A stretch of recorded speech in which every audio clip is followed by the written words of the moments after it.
ar Telescópio de número 111. Estamos juntos pela... Eu tinha que ter pesquisado originalmente. 111ª vez. Imagino que seja assim. Para conversarmos novamente, eu tenho aqui ao meu lado ela que deixa saudade em nossos corações sempre que some nesse mundo. Ela que é a pessoa chefe de mais locais ao mesmo tempo que eu conheço, Andréia Santos. Tudo bem, Andréia? Olá, pessoal, tudo bem? Bom estar de volta, mas volto sem saber muito, com o tempo perdido. Hoje eu tava lembrando, parece que eu tô trabalhando com o Lucas, não sei, mas hoje eu me senti naquela raiz de quando vocês me convidaram para o programa de era. Não, a nossa ideia é fazer algo assim, sabe, pessoas normais que não entendem sobre o assunto, perguntando sobre as coisas. Você eu hoje, né, de não saber muito, e perguntar, como sabe, assim, para pessoas que não sabem nada do básico. Vamos fingir que eu não sei nada, né? Vamos fingir que eu não sei. Vocês sabem que eu não sou dessa. Quando eu sei. No caso, hoje, eu não sei. Então é muito bom estar de quando volta você até sabe, nessa aula. Ou quando você até sabe e você fica ouvindo a pessoa que sabe e fica assim, nossa, que maravilha. Lembra? Saudades Marina Silva. Então é um prazer estar de volta nessa aula. Hoje é aula. No Telescópio. Você já ouviu a voz aveludada de Rodrigo Quintana? Eu dou minhas boas-vindas a você, meu querido. Muito obrigado, Hernan. Sempre muito generoso comigo. Obrigado. Só quero dizer que ele não merece. Não faça isso. Obrigado, gente. Obrigado, Hernandes. Você é sempre um gentleman. Obrigado. E você também já ouviu ele, nosso quase sócio aqui do Telescópio, ele que já tem... o Ranger Verde, Verde. Ele já é aquele... Sabe o quarto do pastor visitante, que sempre já tem o cantinho ali, pastor, pode ficar ali. Ele volta novamente ao Telescópio, Joab Santos. Tudo bem, Jo? Opa! Graças a Deus, bem. Valeu pelo convite. Faz tempo que eu não vi o Rodrigo, bicho. Sim, tô achando ele até bonito, mano. Obrigado. Ultimamente ele tava mais acabadinho, ele tá bonitão. São hoje. Seus olhos. Agora eu tô revigorado, tô vigoroso agora, tô vigoroso. Ai, Brasil! É mesmo? É que ele entrou... Tô fazendo exercício agora. Muso Fitness. Tô no programa. Legal, Muso Fitness agora. Fez a barba, tá nova fase.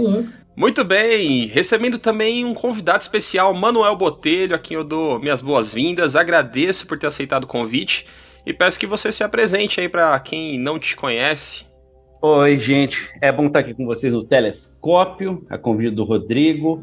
Faz algum tempo que eu não vejo. O Joab deve fazer uns 8 anos que eu não vejo. Por aí. Muito bom estar aqui com vocês. Sou Manuel Botelho, formado em Filosofia e Teologia, mestre em Ciências da Religião. Eu fiz um curso de Língua Hebraica e Cultura Hebraica na Universidade de Cambridge. Fui observador de direitos humanos nos territórios palestinos ocupados em 2015 e 2016 e fui delegado brasileiro para as Nações Unidas em 2018. É muito bom estar aqui com vocês. É hoje, Brasil, é hoje. Esse assunto é um assunto que me interessa muito, que, enfim, me é muito caro. E é muito bom estar aqui com vocês para discutir e dialogar. Muito bom, obrigado, viu? Tô até arrepiado. Gente, vai ser difícil, Os próximos integrantes desse Telescópio da bancada tem que vir tudo com mestrado e doutorado para acompanhar esses convidados. A gente tá ficando para trás. Vai ser difícil carregar essa parte na nuvem. A questão é o seguinte, eu não sou conhecido. E aí eu preciso justificar porque eu tô aqui, né? Você fala assim, Joab Santos. Todo mundo sabe quem é, né? Assim, Joab Santos. Joab Santos é... Você digitar no Google, vai aparecer, sei lá, quantos vídeos, texto, não sei o quê. Agora, eu sou um desconhecido, então preciso justificar o porquê eu tô aqui. É só isso, só. Bicho, eu tenho um monte de pergunta pra você, cara. Maravilha, eu tenho um monte de pergunta pra todo mundo. Eu nem sei o que eu tô fazendo aqui. Hoje vai ser aquele dia de silêncio, vou mutar aqui, vou aproveitar assim como que eu tô fazendo aqui, Brasil? Muito bem. Atende a procuração pro Joab fazer todas as perguntas por mim. Joab, com você. Pode fazer. Mas vamos lá. Hoje tem texto introdutório, porque o Rodrigo me cobrou no último, eu me senti pressionado a escrever. Muito bom. Muito bom. Desde a criação do Estado de Israel em 1948, após o fim da Segunda Guerra Mundial, os conflitos entre árabes e judeus na região da Palestina, que já são de tempos muito anteriores, se intensificaram. Alguns períodos voltados ao diálogo, outros, como os recentes ocorridos, mais violentos e bélicos. Judeus e palestinos disputam posses, territórios, direitos, poder E em meio a tudo isso, pessoas sofrem e morrem em uma guerra que parece longe de se resolver em definitivo. Do Brasil, olhamos para a região com diferentes interesses: humanitário, político, social e também religioso. Jerusalém, sagrada para judeus, muçulmanos e cristãos, é parte importante dessa disputa. Afinal, faz sentido, por ser cristão, apoiar o Estado de Israel? Existe relação entre a nação de Israel bíblica e o Estado de Israel político? A força aplicada nesse conflito se justifica e é proporcional? Existe lado inocente nessa história? Para responder todas essas perguntas e muito mais, o Manuel e o Joab toparam sentar aqui conosco nessa roda virtual e a gente vai trocar ideias sobre essa questão. Palestina, Israel, hoje no dia que a gente grava, os conflitos que se intensificaram em maio aqui de 2021, eles deram uma arrefecida, né? Houve um cessar-fogo temporário, que a gente sabe, infelizmente, que é temporário, porque essa questão, essa guerra, ela parece que, como eu disse nesse texto, está longe de terminar. Então eu vou começar pelo Manuel, pode ser, Jô? Começar pela visita? Lógico, sim. Manuel já deu a apresentação dele e falou sobre o período que ele passou lá na Palestina, né, morando lá e estudando e tudo mais. Então, a partir do seu ponto de vista, Manuel, que é muito mais é uma palavra estranha, mas que tem bastante subsídios de alguém que experimentou, que teve a experiência de estar lá, como você observa esse conflito? Qual que é a sua observação sobre essa questão da Palestina e o Estado de Israel? Bom, eu acho que é uma questão talvez um pouco complexa, mas com certeza uma questão com muita desinformação. Então a gente não tem informação suficiente sobre o que acontece, o que passa, o que originou. A gente tem pequenos flashes sobre aquilo que acontece, mas não tem a história toda, nem do ponto de vista presente, então daquilo que acontece cotidianamente com os povos no local, nem daquilo que aconteceu desde o início do século XX, final do século XIX. Então, eu acho isso muito importante, a gente pensar um pouco Ninguém é obrigado a saber sobre tudo, mas uma vez que a gente quer opinar sobre alguma coisa, a gente precisa minimamente conhecer, né? Então, é claro que dá para conhecer em loco, e esse, já vou deixar aqui, é um pedido das igrejas palestinas, dos cristãos palestinos, venham e vejam. Esse é um pedido que eles fizeram ao Conselho Mundial de Igrejas lá em 2001. E depois disso foi criado um programa de acompanhamento ecumênico nos territórios palestinos ocupados. Mas a gente precisa estudar e conhecer um pouco. Então, vou começar e o Joab pode interferir a hora que quiser. O programa é de vocês, viu? Deixar claro aqui, pessoal que tá ouvindo, a gente fala pra caramba. Esse programa a gente é meio mal educado, viu, mano? A gente intervém, fica discordando, mas hoje a gente quer mesmo ouvir vocês, porque é um negócio que entra na nossa casa sempre, né? A gente sempre, desde criança, desde o Yasser Arafat lá, quando eu era menino e via, né, o Benjamin Netanyahu e os nomes estranhos lá e as tretas. Então hoje a gente quer ouvir vocês e entender, então vocês fiquem à vontade pra um intervir na fala do outro aí enquanto a gente admira. Não, beleza. A gente sabe que teve um período que os judeus estiveram na Terra Santa, né, na região ali de Jerusalém, toda a redondeza, mas desde o século I, né, na época que Jesus estava lá, já não era comandado pelos romanos, né? Então, desde o século I, eles só vão voltar lá agora em 1948 com a criação do Estado de Israel. Então, os judeus estavam espalhados, né, pelo globo, né, pela Terra. E até se discutiu alguma coisa, mas é importante pensar nisso. Em 1806, o Grande Sinédrio, que é um órgão judaico importante, declarou que a ideia de um nacionalismo judeu seria uma heresia. Ou seja, dentro dos padrões daquilo que eles querem, que em 1800 eles já falavam, não, isso não é heresia, porque a gente está esperando o Messias. Então, dentro de uma lógica religiosa, eles já discordavam de uma possível criação de um Estado, né? Até porque um reino é diferente do Estado. O que a gente tem hoje é um Estado com primeiro-ministro e tudo mais. Mas tá, e aí você tem um crescimento aí nos 1800 do nacionalismo europeu, né? Que vai dar origem a diversas coisas mais para frente, que a gente sabe, né? Muitas delas, fascismo e nazismo. Mas enfim, você tem esse nacionalismo europeu e você tem o desenho daquilo que vai ser o sionismo, né? Então, em 1897, você tem a primeira conferência sionista. E o que é o sionismo, né? O sionismo é essa ideia de que você precisa de uma terra para um povo, para esse povo específico, né? Então, a gente vai falar um pouco mais sobre o sionismo, mas sionismo não é a mesma coisa que judaísmo. E ser anti-sionista não é ser antissemita.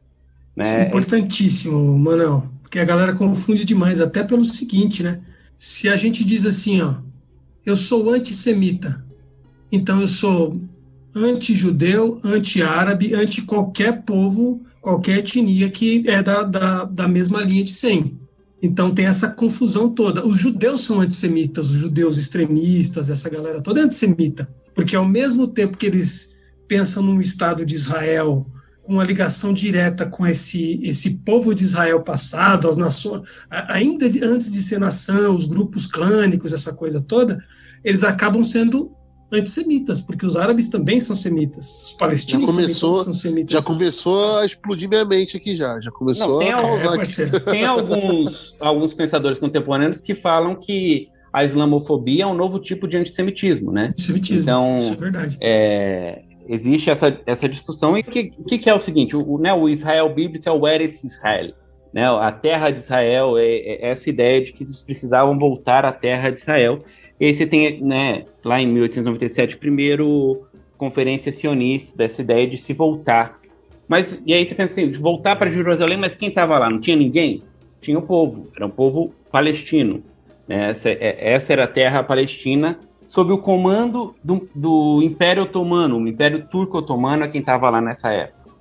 Então, e aí você tem alguns movimentos muito interessantes, aí, nesse começo aí, final de 1800, começo de 1900, esse fortalecimento do pensamento sionista, né, dessa ideia de voltar para a terra, criar uma nação, e aí você tem ali em 1905, no começo de 1900, já alguns judeus tentando comprar terras pelo Império Otomano, né, mesmo sem pedir aos palestinos, mas comprando terras lá. E aí, em 1917, a gente está falando já de Primeira Guerra, a Declaração de Balfour, ou de Balfour. Essa declaração é uma declaração importante, que ele fala assim, o Império Britânico, que é o maior império da época, a gente precisa lembrar isso, né, é o maior império da época, vê com bons olhos a criação do Estado judeu no território palestino. É isso que ele fala. São 2 parágrafos, é uma carta curtíssima que ele fala isso. Então, você já tem esse movimento. Curiosamente, as tropas britânicas já estavam chegando perto de Jerusalém, ali na região, para enfrentar, e no final das contas eles vencem. Então, o Império Britânico toma o território do Império Turco-Otomano, do Império Otomano.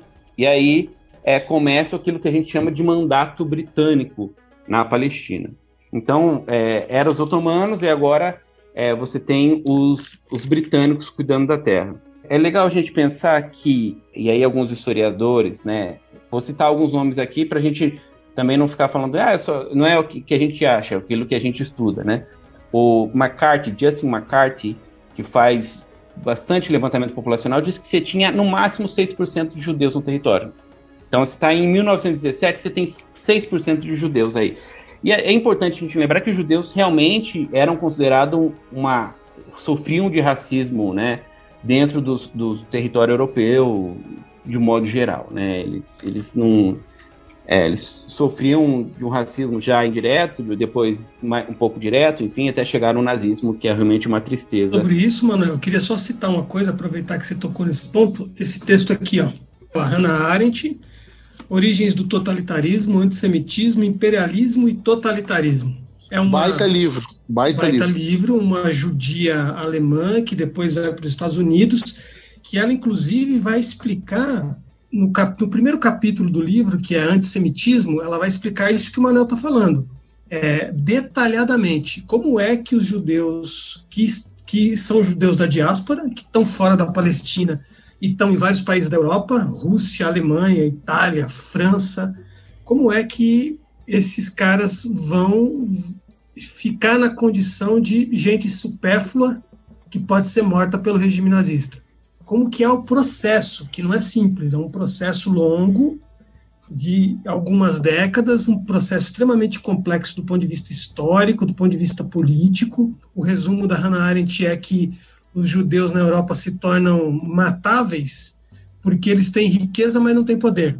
Bem na hora que nascem os estados nacionais, os judeus financiavam, um pouco antes eles estão financiando tudo que está acontecendo na Europa, eles de certa maneira, estão assim, eles são bem vistos pelos governos, porque eles injetam grana, mas não tem preocupação política, só querem a proteção da comunidade. Uma coisa que me impressiona, porque a gente vai falando isso e explicando em 7 minutos aqui, quase que 2000 anos de história, né? Porque se a diáspora foi ali no final do primeiro século, e aí a gente tá falando de 1900 e ainda eles vêm...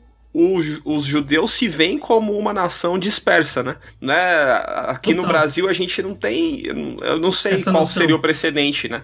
Porque, por exemplo, eu tenho... outro dia eu tava explicando pro meu filho que meu avô era italiano, minha avó baiana... Meu outro avô era filho de índia com escravo. Tipo, eu tenho quase todas as nações que existem no Brasil. Em algum momento entrou na minha árvore genealógica. Mas para os judeus, esse sentimento de nação, mesmo dispersa, ainda permaneceu muito forte, né? A ponto de motivar os movimentos sionistas, porque eles se viam como nações fora da sua terra e que sofriam de alguma forma perseguição. E para esses caras a lógica de proteção do povo judeu era criar uma nação onde eles fossem realmente donos da terra. E aí a região da Palestina era onde seria originalmente, né, a terra dos nossos ancestrais, que Deus deu, se Deus deu, né, mano? Não é uma coisa qualquer. Diga. Isso. Hernani, deixa eu te interromper numa questão aqui que é muito interessante a gente pensar o seguinte. Né, tem um livro do Donald Lewis, igual o C.S. Lewis, mas é Donald, que é A Origem do Cristianismo Sionista. E esse livro, ele vai falar que, na verdade, o Império Britânico, principalmente na Era Vitoriana, que eu acho que vai até o começo de 1830, mais ou menos, até 1900, o Império, a Era Vitoriana, tem uma forte influência evangelical. E aí, esse cara que eu citei, que é o Balfour, e aí o primeiro-ministro, que é alguma coisa Lord George, da época, vários primeiros ministros, eles comentam que eles sabiam mais sobre a história do povo hebreu do que a história da Britânia, porque é nesse momento que surge, por exemplo, a escola bíblica dominical, essa ideia de educação e tudo mais, vem daí. Então eles veem com bons olhos e tem essa concepção, né, anterior até a próprios judeus. Os judeus não queriam muito. Então, no começo, né, claro, aí em 1900 você não tem muito isso. E aí alguns estudiosos vão falar que é interesse em atrair os judeus da Rússia, os judeus americanos, né, ou judeus, na verdade, da União Soviética, né, e os judeus americanos e tudo mais, mas você tem uma influência quase que mais dos evangélicos, dos protestantes britânicos, do que dos judeus propriamente disso nesse primeiro momento. Isso é uma loucura, depois, né, mano? Isso é uma loucura braba. Isso é novidade, tipo, não imaginava, mas que coisa doida, né? Tipo, os evangélicos são mais sionistas do que os judeus eram nesse início. Total. Ainda, ó, legal isso porque, ó, pensa o seguinte, gente, as últimas eleições, a nossa trágica eleição, você percebe... Vamos torcer pra não ser a última, né, Joab? Vamos torcer pra não ter sido a última. Pelo amor de Deus. A gente percebe essa clara aproximação do governo Bolsonaro, quase com a ideia assim, de ter um judeu para chamar de seu, né? Que é a influência dos evangélicos norte-americanos, é a mesma jogada. Então aquela mística, aquela pecha de que todo judeu é rico, de que todo judeu é bem-sucedido, e tudo isso está nesse bolo aí. O Manuel vai poder falar mais, mas é importante lembrar isso, que esse é um dos fatores que reforça a ideia de um cristianismo sionista, que também está baseado em promessas bíblicas. É uma discussão para a gente fazer depois, mas eu quero deixar essa bomba aqui, que é o seguinte: esse papo dos negros falar que é isso aí, que o judeu tem que se converter e aí voltar para Israel e templo e não sei o que, aí Jesus volta a custo de sangue de criança, de idoso, de gente inocente. Pelo amor de Deus, eu não consigo. Então, existe também essa questão também que eu acho que fala alto, pelo menos no Brasil, esse fetiche que a gente tem com Israel, tem muito a ver com essa questão da religiosidade, né? De você buscar símbolos, trazer símbolos de volta, né? De tipo, a menorá, o kippá, e essa coisa da religiosidade. A gente está terminando de ler o profeta Jeremias aqui, de novo, num segundo estudo, e Jeremias fica falando sobre isso no exílio, como que a religião queria resgatar e trazer símbolos que não fazia o menor sentido quando eles falavam sobre a aliança, né? Quando Deus está falando sobre a nova aliança, que virá uma nova aliança, eles estão querendo resgatar o que era antigo, né? Tipo, que a glória da segunda casa nunca vai ser maior do que a primeira. E eles tentam resgatar todo esse lance, que depois você vai ver lá nos evangelhos, no Novo Testamento, principalmente Romanos 11, que vai falar sobre o remanescente de Israel, que é sobre essa não sei nem como é que fala, enxertar a oliveira brava, né? E tudo mais. E aí a gente, tipo, meio que esquece tudo isso e vive quase que o que o povo lá de Israel estava vivendo no exílio na Babilônia, resgatando símbolos A gente tem um templo de Salomão, cara, aqui em São Paulo. Exato. Então, é bizarro, bem lembrado, é bizarro. Manel. Pelo amor bizarro, de Deus, é bizarro. Demais. Com pedras vindas de Israel, oliveiras de vindas Israel, oliveiras vindo do Getsemane. Com o próprio rabino maluco, vestido de rabino. É uma coisa meio mística. Os caras assim, carregam a Arca da Aliança. Não, eu tenho amigo... É cabalístico, né? Cabalístico. Vocês que são mais... Eu sou formado em teologia, mas não sou teólogo, não faço teologia, né? Apesar da minha graduação. Mas vocês, né, esse negócio de escatologia, o pré-milenismo dispensacionalista é do século XIX, ele é super recente, né? Então a gente lê, o pessoal fala, vai ser arrebatado. Esse ser arrebatado tem um fundo teológico aí, que, enfim, diz algumas coisas, né? Mas Deixados para trás, Manuel, lembra disso? Nossa. Isso aí foi a base da construção teológica que a gente recebeu. A culpa é do Nicolas Cage. Dispensacionalismo. Não, o Nicolas Cage já veio no surfando no final da onda já. Isso aí, esse dispensacionalismo aí bizarro, ele nasce lá atrás, né? Que vem legitimando isso quando a gente começa a assistir filme americano Como um Ladrão na Noite. Não, mas já viu esse? Inferno em Chamas. Já tinha os caras filmando, isso aí começa... O Inferno em Chamas, esse é bom. Mas o Hernani, eu falei aqui agora, eu tô falando Hernani, mas foi porque eu te respondi, né? Que você tem no começo esse movimento evangélico, inclusive, de acordo com Lewis, de judeus que se converteram, né? Ao protestantismo, também querendo voltar e tendo essa leitura, né? E aí, no período britânico, né, os britânicos faziam favor aos judeus e aos palestinos, eles estavam ali meio em cima do muro. Mas nesse período você já teve uma migração de 380 mil, mais ou menos, judeus, de acordo com McCarthy, para a Terra Santa. E aí você tem aí, em 32, o chamado revisionismo sionista, que aí já é um movimento realmente de tradição judaica, né? Esse revisionismo sionista tem um cara chamado Jabotinsky, alguma coisa assim. E aí tem o Avi Schlein, Shlain, né? Se for transliterar para o português. Ele constrói a chamada Muralha de Ferro. E aí ele realmente, sem pudor nenhum, fala sobre colonização. Colonização de povoamento, considerando os palestinos realmente como inferiores, que o povo nativo, é isso que ele fala. Tem um texto, até vou falando aqui, ver se eu acho. Tem um texto que ele fala assim, não, os nativos não vão sair da terra por desejo, a gente precisa usar a força mesmo, e é assim que vai ser. E aí, aqui, nunca houve um habitante nativo em qualquer lugar ou em qualquer momento que aceitou o estabelecimento de outros em seu país. Qualquer povo nativo, não importa se civilizados ou selvagens, vê seu país como seu lugar nacional, do qual eles sempre serão os mestres completos. Eles não vão voluntariamente permitir não só o novo mestre, mas nem mesmo um novo parceiro. É assim que são os árabes. E aí ele vai estipular realmente uma colonização, mais desenhar um processo que eu acho que está até hoje, de um pós-revisionismo sionista, de uma colonização de povoamento, então você precisa tirar o povo local, apagar a cultura. E aí eu trago um judeu que é Ilan Pappé, que é importantíssimo para a gente pensar, ele fala sobre a limpeza étnica palestina. Então, e ele é um judeu, é muito interessante que ele dava aula lá, tá? Ele era professor lá, mas depois de um debate, ele conta isso no começo de um livro, a Ideia de Israel. Depois de um debate que ele faz em 94 e cria a maior confusão lá, aí ele começa a ser um pouco perseguido e não consegue ficar mais lá. Hoje ele mora na Inglaterra, se eu não me engano. Mas ele fala sobre essa limpeza étnica, que tem a ver com esse revisionismo sionista, com essa muralha de ferro que é criada. Então, a gente está falando aí de 1930, né, 1932, 1937, E aí, em 37, os palestinos trabalhavam para os britânicos, mas trabalhavam para os judeus que estavam lá também, e eles fazem uma greve, chamada Greve de Camerá, que é uma luta bastante anticolonial e anti-sionista, anti-britânica, né? E aí a resposta britânica é brutal. Eles vêm para cima mesmo, matam mais de 5 mil. Esse livro mesmo aí, já. Eu tava a limpeza étnica da Palestina, livraço.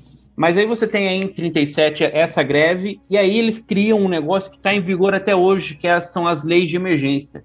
Matam mais de 5 mil palestinos, eles fazem os chamados Village Files, que são os arquivos sobre os vilarejos, tem na limpeza étnica, ele falando isso logo no começo, que eles mapeiam os vilarejos palestinos para saber qual que é perigoso, qual que dá para invadir, qual que não dá para invadir, eles fazem esse mapeamento. E essas leis de emergência estão em vigor até hoje. Deixa eu te fazer uma pergunta, porque daí é uma coisa que eu não entendo. Tudo bem que você falou aí no final do século XIX, começa a ter esse espírito mais de nação. Dos Estados-nação. Isso, dos Estados-nação. Lá na Palestina não existia uma organização de uma nação, eram tribos isoladas, por isso até foi mais fácil essa dominação, ou eles formavam o que seria uma nação, um país? Como é que era essa organização lá? Excelente pergunta, Hernani. A gente fala, às vezes, esquece disso. Você tinha, eu falei do mandato otomano, você tinha um povo que era chamado mesmo de povo palestino, que vivia lá, mas fala-se, inclusive, que o sionismo cria um nacionalismo palestino, que não existia de fato. Então você tinha o mandato britânico, inclusive no começo, não tinha um caráter colonial. Eles eram os mandatários do território, mas sabiam que o povo que estava ali não era considerado um povo britânico, por exemplo. Não é uma colônia. Obviamente que era uma colônia, né? Mas não tinha um caráter tão colonial nesse sentido. Então, de apropriação cultural, de limpeza étnica, de povoamento, não. Eles eram os donos, vamos dizer assim, de um lugar que moravam outras pessoas, os palestinos. E esse movimento de nacionalismo palestino, de pertencimento palestino maior, se dá junto com o crescimento do sionismo. Então, a necessidade de se afirmar palestino diante daquilo que está acontecendo, lembrando que você está criando os estados, está surgindo os estados nacionais como a gente conhece hoje, também na mesma época, né? Então, é esse mesmo movimento que está acontecendo. Inclusive, né, Manuel, depois eu vou indicar para vocês alguns documentários bem interessantes que vão mostrar essa linha histórica que o Manuel está falando, e remontando até um pouco mais para trás a relação tranquila e pacífica religiosa entre judeus e muçulmanos. Trocas de influências religiosas. Joab, eles se davam melhor, né, entre os muçulmanos e judeus do que o cristão. O cristão queria bater no judeu. Total, cara. A relação era... E aí, por isso não. Esse é um dos motivos, dos vários motivos que a gente precisa, às vezes, apagar um pouco a ideia de que é uma guerra entre Islã e judaísmo. Porque ela não é. Né? Isso é uma cortina de fumaça, isso é uma narrativa que faz algum sentido para defender um ponto de vista, mas essa não é a realidade concreta. E aí, se a gente olhar, por exemplo, os países do Golfo, Emirados Árabes, a Arábia Saudita, esses países estão muito mais ligados a Israel do que a Palestina. Aliás, não tem interesse nenhum com a Palestina. Então, assim, não é... São países muçulmanos. Né? Essa ideia é justamente isso, né, Manuel? Porque fala Palestina, o pessoal logo associa pensando que a causa palestina é uma causa árabe. Ou que é uma causa islâmica, né? Ou que acho que é uma islâmica. Não necessariamente. Muitos dos países árabes não estão nem ligando. Não, é que eu lembrei de uma coisa. A gente está em 37 e vai chegar logo na Segunda Guerra, né? Essas leis de emergência, como elas estão em vigor até hoje? O que acontece? Dentre as diversas coisas que podem acontecer, por exemplo, se ele entrar na sua casa para vistoriar a sua casa, se ele imaginar que você é uma ameaça. Isso é lei militar, lei de emergência, que foi criada em 37. Isso acontece até hoje. É sabido que a sua casa vai ser invadida em algum momento, eles vão entrar lá alegando qualquer coisa. Aconteceu no Jacarezinho outro dia. Isso aí, bicho. Tipo isso aí. A gente importa muita coisa de Israel. Metodologia, armamento bélico, estrutura, enfim. Mas E aí pode acontecer isso. Você pode ser... E aí um caso que aconteceu comigo, que foi... Eu não sabia que eu tinha cara de árabe até eu estar lá. Tá? Eu não tinha essa noção. Sim. E a minha equipe, com quem eu estava lá, então eram suecos, finlandeses, né, suíços, então canadense, pessoal bem... Passa tudo por judeu europeu. Bem branco, pessoal bem branco mesmo. E eu não. Às vezes acontecia da gente estar, né, num restaurante, o pessoal falar em inglês com eles e virar para mim falar em árabe. Eu não responder. Mas eu usava um colete para simbolizar que eu era um participante de uma organização internacional, né? Um dia desse eu tava com um colete e por baixo eu tava com uma jaqueta que era da mesma cor. Tô falando isso para falar das leis de emergência que estão em vigor até hoje. Com uma jaqueta que era da mesma cor do colete, então o colete ficava praticamente invisível. Era exatamente a mesma cor. Eu não tinha notado, saiu, E aí eu monitorava o acesso à educação de crianças de 3 a 12 anos. Crianças de 3 a 12 anos, na cidade de Hebron, para ir à escola de Córdoba, elas precisam passar por 2 checkpoints. Que são checkpoints? São lugares... Agora, quando eu estava lá, construíram uma catraca. Então, são catracas que as crianças passam, são vistoriadas, em tese não deveriam ser, então, mas às vezes são vistoriadas, às vezes são despedidas de ir ou despedidas de voltar. Enfim, passam por 2, assim, num espaço de 150 metros, até chegar à escola. Ou elas podem dar a volta num quarteirão enorme, passar por dentro do cemitério muito mais longe. Não faz sentido. E eu monitorava esse acesso, principalmente professores, né? Os professores às vezes eram barrados, não queriam entrar, não davam licença, né? Agressão ao professor. Ali no lugar tinha uma mulher muito famosa, uma colona, e eu já vou falar o que é um colono, né? Um colono judeu. Ela segurou, no meu segundo dia lá, ela segurou uma criança pelo pescoço e falou, vai para casa, né? Uma criança, sei lá, de 5, 6 anos. Mas eu estava monitorando o acesso, essa coluna, enfim, tá lá por incentivos fiscais, e a gente vai falar um pouco depois. Mas eu estava lá esperando as crianças saírem, e eu contava, né, verificava se o tanto que foi era o tanto que voltou, e aí eu vi os soldados querendo sair do checkpoint. 3 soldados, né, meio bravos, querendo sair, não sei o quê, e tem câmera em tudo que é lado lá, né, câmera de Israel. E aí, quando eu vi, eu achei que eles iam parar, eu tava encostado, eu fiquei. E eu achei que eles iam passar por mim e falar com alguém e tal, e eles pararam na minha frente, um ficou bem na minha frente, e se você procurar qualquer foto, você vai ver, eles estão sempre muito bem armados, é colete à prova de bala, é rádio, é fuzil, né, e pararam na minha frente, começaram a falar em hebraico, aí eu falei que não falava hebraico, aí começou a falar em árabe, eu falei que não falava árabe, aí ele falou, me dá o seu RG, né, seu ID. Eu falei assim, não tenho ID. Eu falei, como assim, você não tem bastante... E aí, essa mesma cena, ele estava falando no rádio, apontando para a câmera, perguntando se era eu mesmo, estava alegando que eu tinha jogado pedra em qualquer, sei lá onde eu tinha jogado pedra. Então, isso, que eu era uma pessoa que tinha jogado pedra. Eu falei, não tinha. Nesse momento, meu amigo tinha saído rapidamente, isso foi uma questão, sei lá, de 10 minutos. Meu amigo sueco chegou e falou, o que está acontecendo? Não, eles estão pedindo meu ID. Eu falei que não tenho. Ele falou, você serve o passaporte? Ele deu o passaporte dele, eu dei o meu. E aí, eles lá fizeram aquela cena, é ele, não é ele, é o rádio, né, vamos levar, não vamos levar. Eu, do jeito que eu tava, eu fiquei.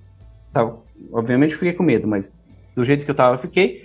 E aí, eles devolveram o passaporte e voltaram lá pro checkpoint, meio tristes até, meio bravos. O que acontece? Eu tinha um álibi de estar com uma organização internacional e ser brasileiro, né? Então, logo eu acho que eles perceberam, ou foi para intimidar mesmo, a gente não sabe, mas um palestino, se ele for maior de idade, ele pode sair, ser preso e ficar até 3 anos preso, esperando julgamento, um homem palestino. E se eu fosse palestino, eu poderia estar preso. Até agora não, que foi em 2016. Mas eu poderia estar preso, esperando o julgamento por uma coisa que eu não fiz. Sustentado por essa lei aí de 1930 e nada. 37. E são várias leis que eles escolhem, dependendo de quando eles querem, eles usam.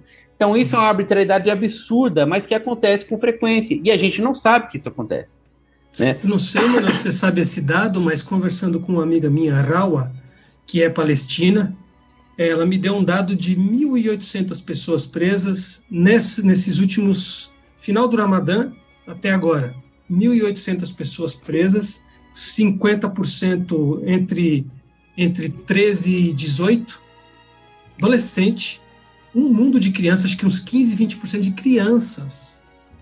Os caras aprendem criança, cara, assim, sem... Aprende criança do nada, mas o que a criança fez para aprender? Cara, aí é que é importante lembrar isso aí, gente, que a gente não está falando... Eu nem gosto de usar a palavra conflito, porque conflito é o seguinte, conflito é outra conotação. Você tem ali uma ocupação que já funciona há mais de 70 anos, e você tem aí o bloqueio a Gaza, que tem quase 15 anos, e uma população espremida no meio dessa galera, cheia de arma para todo lado, sem contar, não sei se o Manuel chegou a ver isso lá, mas eu recebi um monte de vídeos de amigos, a galera, os extremistas sionistas de extrema direita, vestidos com a roupa que eles querem, com arma até os dentes, coleta prova de bala, na rua, bicho.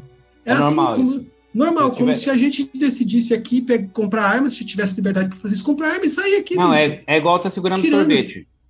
É igual se tiver com sorvete, você tá armado, com fuzil. Você vai no mictório, o cara tá com fuzil nas costas, fazendo xixi.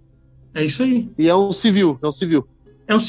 É um civil. Agora, Manuel, eu queria que você me respondesse isso, bicho. Eu recebi dois vídeos, na verdade. Um vídeo da irmã dessa minha amiga da Raua, e um outro vídeo de um outro brother que está na Jordânia, e eles dizendo o seguinte: quando começou essa última onda aí, essa escalada da violência, tinha muito judeu europeu armado na rua, com colete. Eu até recebi um vídeo que a mulher está falando em hebraico com os caras e começa a perguntar para os caras: como é teu nome? Cadê teu crachá? Quem é você? E você vê na cara dos caras que eles são judeus europeus, até por conta do jeito que o cabelo, a barba como tá feita, e os caras estão armados, granada, colete à prova de bala, uma fila de uns 7, 8 caras assim, jovens, sei lá, uns caras de 20, 25 anos, caras fortes, você percebe que são caras que têm um treinamento, a postura física dos caras, e os caras estavam numa rua de Hebron. Hebron é um caso muito específico, a gente podia fazer um podcast só de Hebron. Hebron você teve diversos casos, e Hebron você tem esses assentamentos, já vou adiantar o que são locais que um judeu vem do Brooklyn, vem da Itália, vem da Rússia, ele vem, se estabelece lá, ele tem incentivo fiscal, tem incentivo tributário, tem incentivo do governo para estar lá, e aí você pensa, não é uma casinha, às vezes você tem grandes vilarejos, você tem realmente uma cidade, que é um assentamento inteiro. E Hebron você tem essa peculiaridade que você tem o assentamento dentro da cidade. Hebron seria por direito, na partilha lá seria um território palestino, não seria de direito de Israel. Então é desses daí que eles entraram e começaram a ocupar a terra. Isso. Não, beleza. Mas cara, aproveitando, pode ser que seja até a sua resposta agora, você fale sobre isso, então vou aproveitar. Eu vi, acho que foi você que publicou, Manuel, uma foto de um casal de judeus do Brooklyn que estavam numa casa. Foi você que publicou, não foi? Foi.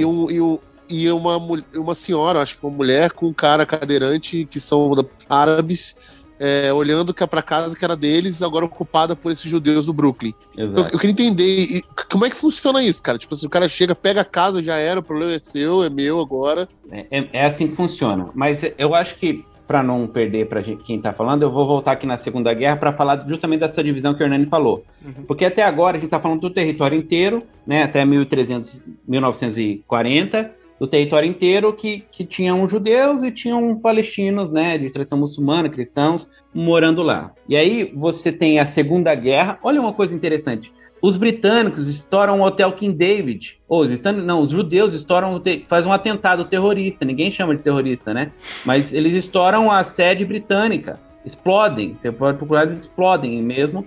Porque eles também estão falando, os britânicos já estão atrapalhando um pouco a gente aqui. E aí você tem a criação das Nações Unidas, né? E, consequentemente, a criação do Estado de Israel.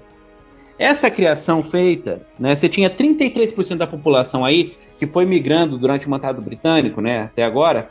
33% era judia. E aí, a Resolução 81 das Nações Unidas, que é a que estabelece o Estado de Israel e tudo mais, divide o território assim, em 55% judeu, 45% árabe, e Jerusalém é mandato internacional.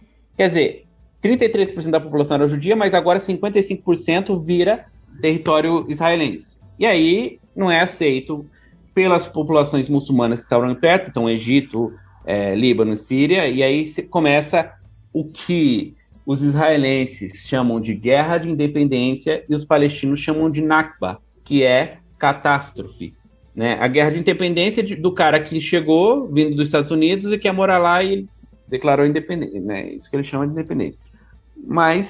E aí você tem essa Nakba, lembra que eu falei que foi 380 mil que, de acordo com uma carta, que migraram em 30 anos? Na Nakba, 700 mil palestinos perdem a sua casa, perdem seu território. Eu vi um dado de 750 mil, né, mano? Depende, entre 700 e 750 mil perdem a sua casa, seu território, com a criação do Estado de Israel. Então, você tinha a sua casa, baixa o decreto lá, e sua casa agora, não, isso aqui agora é território de outro. Pode ir embora. E aí só para dar um exemplo, usando o que você trouxe, mano, essa minha amiga Rawa conta a história do vô dela, que aconteceu exatamente na Nakba. Ele recebe esse recado de que agora é o Estado de Israel e que eles iam fazer uma adequação no território e que em 10 dias ele podia voltar. Ele vai para a Síria, inclusive ela já era nascida, essa minha amiga, eles vão para a Síria, 20 dias depois eles tentam voltar e não conseguem mais. Mentiram, para muitas pessoas tinha essa mentira de que eles podiam sair e voltar em 10 dias. E outra, né, é assim, ó, vai em 10 dias, mas assim, não é igual quando o metrô vai e paga o valor venal da casa ali, é assim, vaza, junta suas coisas aí, sai, pra onde você vai também, não sei, isso é doideira, né? Tipo, se vira... Mas eu acho legal dessa parada, legal não, né, a curiosidade dessa guerra da independência de Israel, né? É que, tipo, ela aconteceu quase que no dia, né, que estabeleceu a saída dos britânicos, começou Israel já em cima de uma guerra dos outros povos tentando, e o quanto o financiamento principalmente dos judeus americanos, né, para que eles tivessem recursos, porque era um estado que tinha um dia de vida e já estava envolvido numa guerra contra 5, 6 nações. Então, foi uma coisa... começou uma pergunta de um leigo, talvez uma pergunta definitiva. Pergunta é leigo, tá? Então não riam da minha pergunta. Qual o interesse real das nações apoiarem Israel e não a Palestina? Econômico? Depende. Não sei hoje, assim, né? Porque hoje é uma potência econômica e bélica. Não sei... Então, mas assim, eu até penso assim, nesses temas, econômico e tal, mas eu queria assim... É super tecnológico, mas assim, recente, né? Se é econômico, por que econômico? Entendeu? Isso que eu queria... Porque acho que isso é uma dúvida também, não só do leigo aqui, mas de várias pessoas, assim. Por que não a Palestina? Por que Israel? Entendeu? Assim, Como que foi, né, que eles conseguiram esse poder? Eu te entendo, Rodrigo, também fiquei nessa dúvida. Quando foi? Porque hoje a gente consegue entender, mas é que já tem um Estado construído, porque, assim, e é uma potência econômica ibérica, mas antes... Então, porque, analisando, tipo, a linha do tempo que o Manuel colocou, os judeus não tinham chance nenhuma, né, na verdade real. No começo, não. Então, era pra ser uma nação, tipo, que ninguém ia ter interesse nenhum. O Ilan Pappé, nesse livro da limpeza étnica, ele fala que os palestinos começaram a ouvir um negócio de sionista, que eles estavam comprando, mas ninguém deu muita bola mesmo, assim, né? As possibilidades, assim, eu acho que essa resposta é uma resposta difícil de ser dada, mas o Reginaldo Nasser, que é um professor aqui da PUC, ele fala assim, tem uma questão que é simples, ninguém ganha nada apoiando a Palestina. Então, você não tem benefício nenhum em apoiar a Palestina. E aí, quando foi criado o Estado de Israel, então você tem algumas coisas interessantes a se pensar. Você tinha um movimento sindical hebraico, judeu, chamado Hidastrut, alguma coisa assim, que queria formar um novo homem judeu. Então você tinha já essa ideia, e aí você pensa num ambiente de Guerra Fria, por isso você tem o apoio da União Soviética, você tem um apoio um pouco... enfim, de países que estão mais ao lado da União Soviética, um apoio dos Estados Unidos britânicos dos Estados Unidos pensando na situação da Primeira e Segunda Guerra também. Então, se você pensar que você precisava derrubar o Império Otomano na Primeira Guerra, então isso já é um dos motivos para você tomar o lugar, né? Para você, enfim, incentivar e conseguir povoar entre aspas, com um povo que pode estar ao seu lado, pode estar a seu favor. Que aí você teve formação de milícias judaicas, inclusive uma delas, Hishomer, dá origem a um grupo de judeus hoje em dia, jovens judeus, militantes, não sei o quê, enfim, curiosamente. Mas existia também um interesse local, então você tem, hoje em dia, a gente fala que Israel é a 51ª estrela dos Estados Unidos, né? E tem esse discurso muito bem, que vem do Império Britânico, mas também dos americanos, de ocidentalização e modernização. Então, assim, ali você tem tudo camponês que não sabe fazer nada, e aí você tem ali no meio um lugar de inovação, disrupção, tecnologia, que é Israel. Ainda. A lógica é muito colonial. E aí, se você pensar, por mais que Emirados Árabes, por exemplo, tenham um apoio, né, ou tenham boas relações com os Estados Unidos, que tem mesmo, ou Arábia Saudita, os países do Golfo em geral, tem muita relação, a relação cultural não passa. Então, eles não têm uma influência ocidental dentro dos Emirados Árabes. Isso é muito, assim, obviamente que tem, mas não como em Israel, né? Assim, às vezes, dependendo de onde você estiver, você acha que você está... Se você for num assentamento grande, você acha que você está no subúrbio de Nova York, né? Então... Eu me lembrando também das coisas que eu li, tem essa questão também de, por exemplo, na Primeira Guerra, quando os ingleses fazem os acordos, falam, ó, ajuda a gente aqui na guerra que eu te dou a Palestina. Eles prometeram isso para um monte de gente. Para os árabes, eles foram lá e falaram, ó, vocês ajudar a gente aqui, a gente dá a Palestina. Falou a mesma coisa para os judeus. Então, quando você foi cumprir a promessa, você já ferrou, né? Você tinha 2 caras que você prometeu a mesma coisa. Mas aí, depois da Segunda Guerra, a necessidade, né, o apelo da criação de um Estado para Israel fica muito mais forte porque eles foram uma das principais vítimas, né? E eu cheguei a ver que até a Rússia chegou a oferecer a Crimeia, não sei exatamente se foi a Crimeia, mas falou para construir o Estado de Israel naquele terreno, naquela região. Mas aí já tem o apelo sionista de falar, não, a gente quer o Estado no local... Não é um estado, não é assim, não, vamos desabitar aqui um cantinho aqui da Europa, coloco todos vocês aqui e crio o Estado de Israel. Só faz sentido o Estado de Israel na região da Palestina. Então cria todas essas tensões. Você precisa do apoio político de uma nação que está nascendo. Você quer ocidentalizar o Oriente. Você tem outras questões de até depois da Guerra Fria, da Rússia e dos Estados Unidos conflitando para ver que lado que Israel ia ficar. Porque tem até alguns movimentos muito ligados ao socialismo no começo de Israel e que os Estados Unidos não apoiavam. E até esse começo do Estado de Israel teve muito mais apoio dos judeus americanos do que do Estado americano, que ficou meio neutro porque não queria tretar com os outros caras. Então tem muito disso, tem a questão religiosa, política, econômica, um monte de coisa. Um dos lugares possíveis também foi a Argentina. A Argentina, se não me engano, era um dos lugares para a construção do Estado. Eu acho que Uganda também tinha um local lá que eles pensaram. E parece que tem um lance turístico também, né? Porque, assim, se você vai em Israel hoje, você tem ali uma coxa de retalhos religiosa, né? Tem a Igreja Católica... a Igreja Católica, por exemplo, tem templos em locais históricos, assim, que dizem que aqui é o lugar certo. Mas por isso que Jerusalém ficou como território neutro, né? Internacional. Ele não é internacional. Teoricamente, ele não seria de Israel, ele seria neutro, porque ninguém abre mão, né? Essa é a parada que não tem jeito. Sim. Mas aí teve uma outra questão que é a Guerra dos 6 Dias em 67. Então, você teve em 64 a criação da OLP, a Organização pela Libertação da Palestina. A criação do Fatah foi praticamente junto, e o Fatah se incorporou à OLP, que tem o Yasser Arafat, que todo mundo conhece.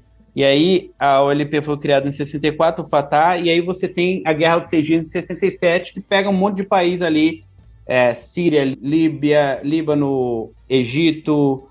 Acho que a Jordânia. A Jordânia.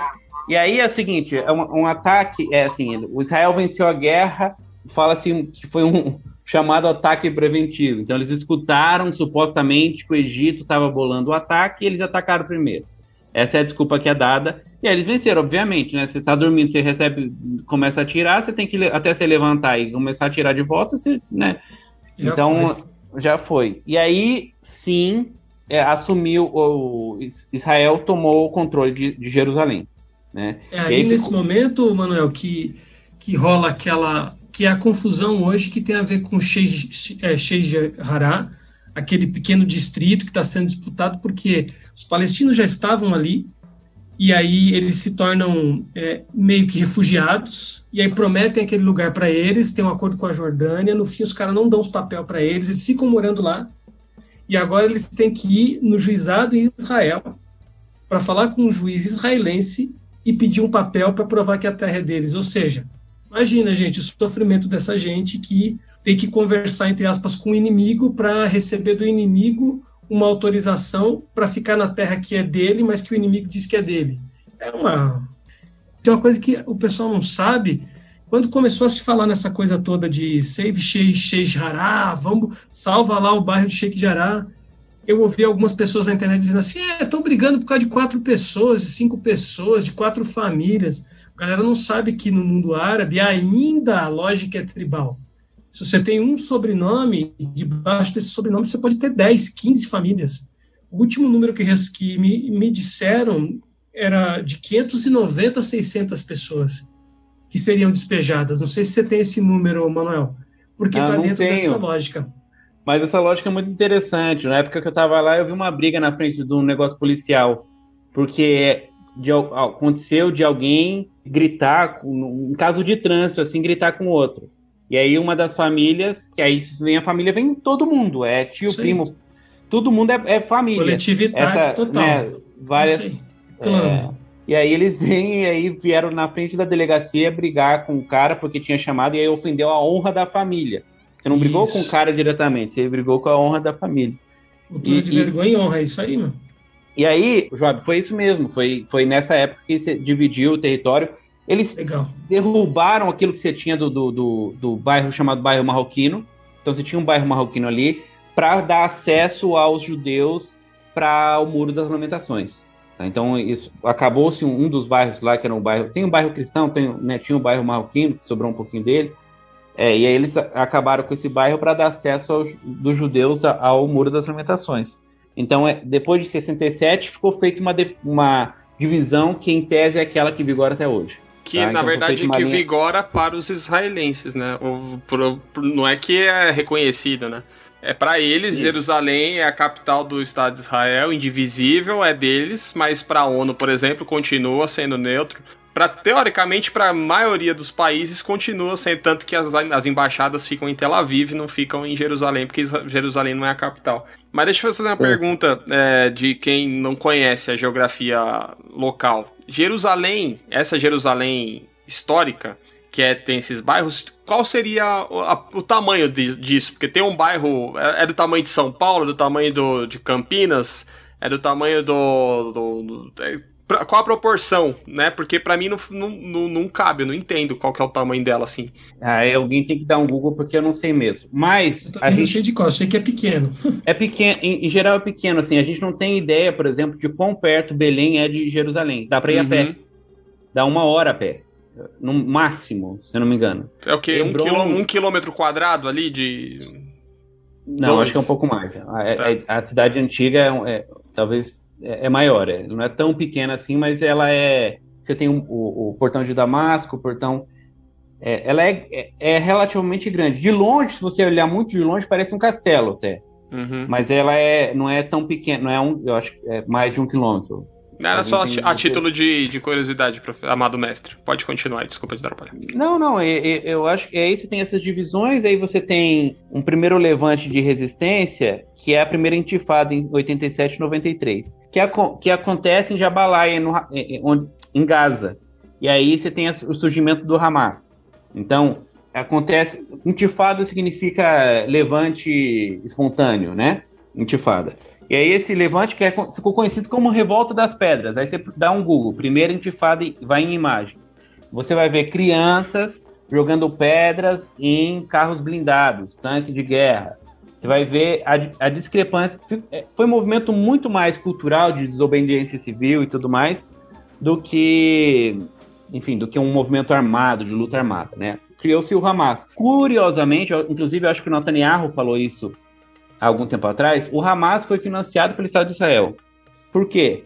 Para dividir, né? Porque o Fatah e a OLP tinham um caráter secular, eles não eram religiosos, né? Não tem um caráter... E o Hamas, com incentivo também de Israel, depois para eles foi talvez um tiro que saiu pela culatra, mas o Hamas surgiu com esse caráter religioso também, e contra o sionismo, e a enfrentar, e aí tem essas revoltas aí. É importante lembrar que quando a gente ouve Hamas, o Ocidente Hamas é um grupo terrorista, mas o Hamas é um partido político. Então, eu queria muito fazer uma pergunta sobre o Hamas, justamente por isso, porque há muita confusão sobre isso, né? E o Hamas, ele é um movimento terrorista, um movimento de resistência palestino. Eles têm um lema lá com a jihad e tudo mais. Mas eu queria saber, assim, esse Hamas é bem conhecido, a gente fala dele, tudo mais. Existe algum outro movimento terrorista desse naipe do lado judeu? Ou é tudo... o Estado de Israel. O Estado inteiro. O Estado inteiro. Mas o essa Rodrigo, é uma treta. O que aconteceu é o seguinte, quando teve essa revolta, a primeira intifada, Jabalaia, que se estendeu para a Cisjordânia, isso é um negócio muito interessante. Foi aí que foi a primeira vez que isolaram Gaza. Então, Israel controla a água, controla saída e entrada, mas já foi o primeiro isolamento de Gaza, foi nessa época. E aí você tem o Hamas, enfim, a criação, o surgimento do Hamas nesse movimento aí. E aí, depois dessa primeira intifada, começam os chamados acordos de paz, né? O chamado Acordo de Paz de Oslo, que tem uma foto lá do Rabin, o Yitzhak Rabin e o Yasser Arafat com o Clinton atrás, eu acho, né? Clinton. Uma foto assim bonita, como se ele fosse um mediador neutro no meio, né? Mas aí começam os acordos de paz que fazem... e aí você tem, assim, aquilo que eu te falei, por exemplo, do Estado de Israel entrar na casa das pessoas, isso acontece com todo mundo. É sabido, assim, eles tomam isso como verdade. O rapaz que atingiu 18 anos, a partir daí ele vai ficar um tempo preso. Se ele não foi detido ainda, né, nos termos lá ele vai ficar um tempo preso. Isso é sabido. Que alguém vai entrar na sua casa em algum momento, vai entrar. Assim, é sabido. Então, assim, que vão te impedir... Aí, olha isso, tem uma mesquita, diversas mesquitas, mas quem controla normalmente o acesso à mesquita é o soldado do Estado de Israel. Quer dizer, o palestino, na sua terra, para fazer o seu culto, ele precisa passar pela ordem do outro. Não, mas depois dessa explicação, eu quero fazer uma pergunta sobre a ONU, porque eu acho que é muito legal falar nisso tudo sobre a ONU e esses acordos de paz, porque eu acho que isso deixa as pessoas muito... Acho que muitas das perguntas, pelo menos que eu escuto, mas não tem a ONU, não tem esses acordos, o que acontece, né? E eu acho que é muito difícil para as pessoas entenderem, e para mim também né? Porque a ONU, né, todas as recomendações, tudo isso não são obrigatórias, né? Então ela não tem essa capacidade de impor, então eu acho que é legal depois, trazer essa questão da ONU, assim, até que ponto ela tem uma ingerência, né? Porque ela tem a Assembleia Geral, tem o Conselho de Segurança... Eu tenho um monte de pergunta aqui também. Não, a ONU, André, eu acho que já dá para responder agora. Mas a Organização das Nações Unidas tem o chamado Conselho de Segurança. Esse Conselho de Segurança, você tem países que têm direito a veto. São países que conseguem, se todo mundo quiser e algum desses países não quiserem, não vai acontecer. É simples assim. Então, sei lá, todo mundo votou não, todo mundo votou sim, um deles votou não, nada acontece, então não vai acontecer. E os Estados Unidos é um desses países, quem normalmente veta. E a gente não pode, assim, republicano, democrata nos Estados Unidos, tanto faz quase no Oriente Médio. Teve uma coisa, quando o Obama ia sair, que foi histórico, eu acho que foi 23 de dezembro, se eu não me engano, que os Estados Unidos, numa das votações para declarar os assentamentos ilegais israelenses no território palestino, os Estados Unidos se absteve. E aí foi declarado ilegal e passou. Foi uma das únicas e poucas vitórias que se teve. Que os Estados Unidos aí entrou o Trump. E aí entrou o Trump e aí piorou tudo. Não, aí subiu lá dos infernos. Cara, ser laranja aparecendo. Apesar que, de vez em quando, ele... Enfim, era os Estados Unidos do mesmo jeito, no final das contas, né? Às vezes ele vai mais bonitinho, mas quase que é do mesmo jeito. Mas, em 1990, com os acordos de Oslo e o Acordo de Paz, em 94, e aí dividiu-se o território, olha isso, em A, B e C. A é um território que já era todo palestino, tá? Aquele recorte de 67, depois procura no Google. Em A, B e C. A é controle civil e militar palestino. B é controle civil palestino e militar israelense. E C é um controle civil e militar israelense dentro do território palestino.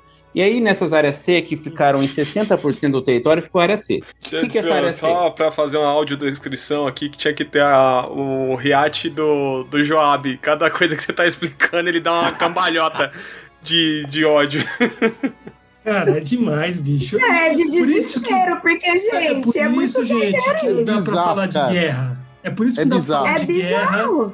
É por isso que não dá pra falar de Israel tá se defendendo. Se defendendo do quê, bicho? 78% do território os caras estão mandando. O que melhor define... Quem entra, quem sai... O que melhor resume esse podcast é a fala do Hernani pra mim quando eu sugeri o tema.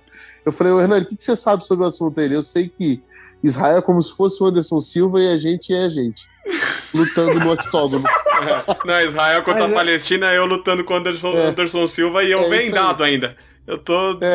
A relação é essa, mas a foto da primeira intifada, as fotos da primeira intifada são a mesma coisa até hoje. Exato. E aí se você jogou pedra, né? E eles jogam pedra muito bem, tá? Eu fui no Natal de 2015, nevou. Rapaz, eu só saía de carro, porque as crianças faziam bolinha, mas machucavam. Né? Enfim, mas é um parênteses aqui. Essa área C é uma área que ficou palestina de controle civil e militar israelense. E aí o que a gente tá falando? O cara que tem a casa dele lá, ele pode receber uma ordem de demolição. Por quê? Porque a área C, a casa vai demolir. Ele não pode construir nada, nem cuidar da terra. E você aqui reclamando dos boletos que você recebe.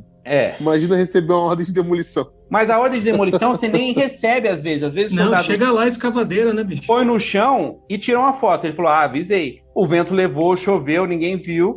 Levou, chega a escavadeira, você tem 5 minutos para ir embora.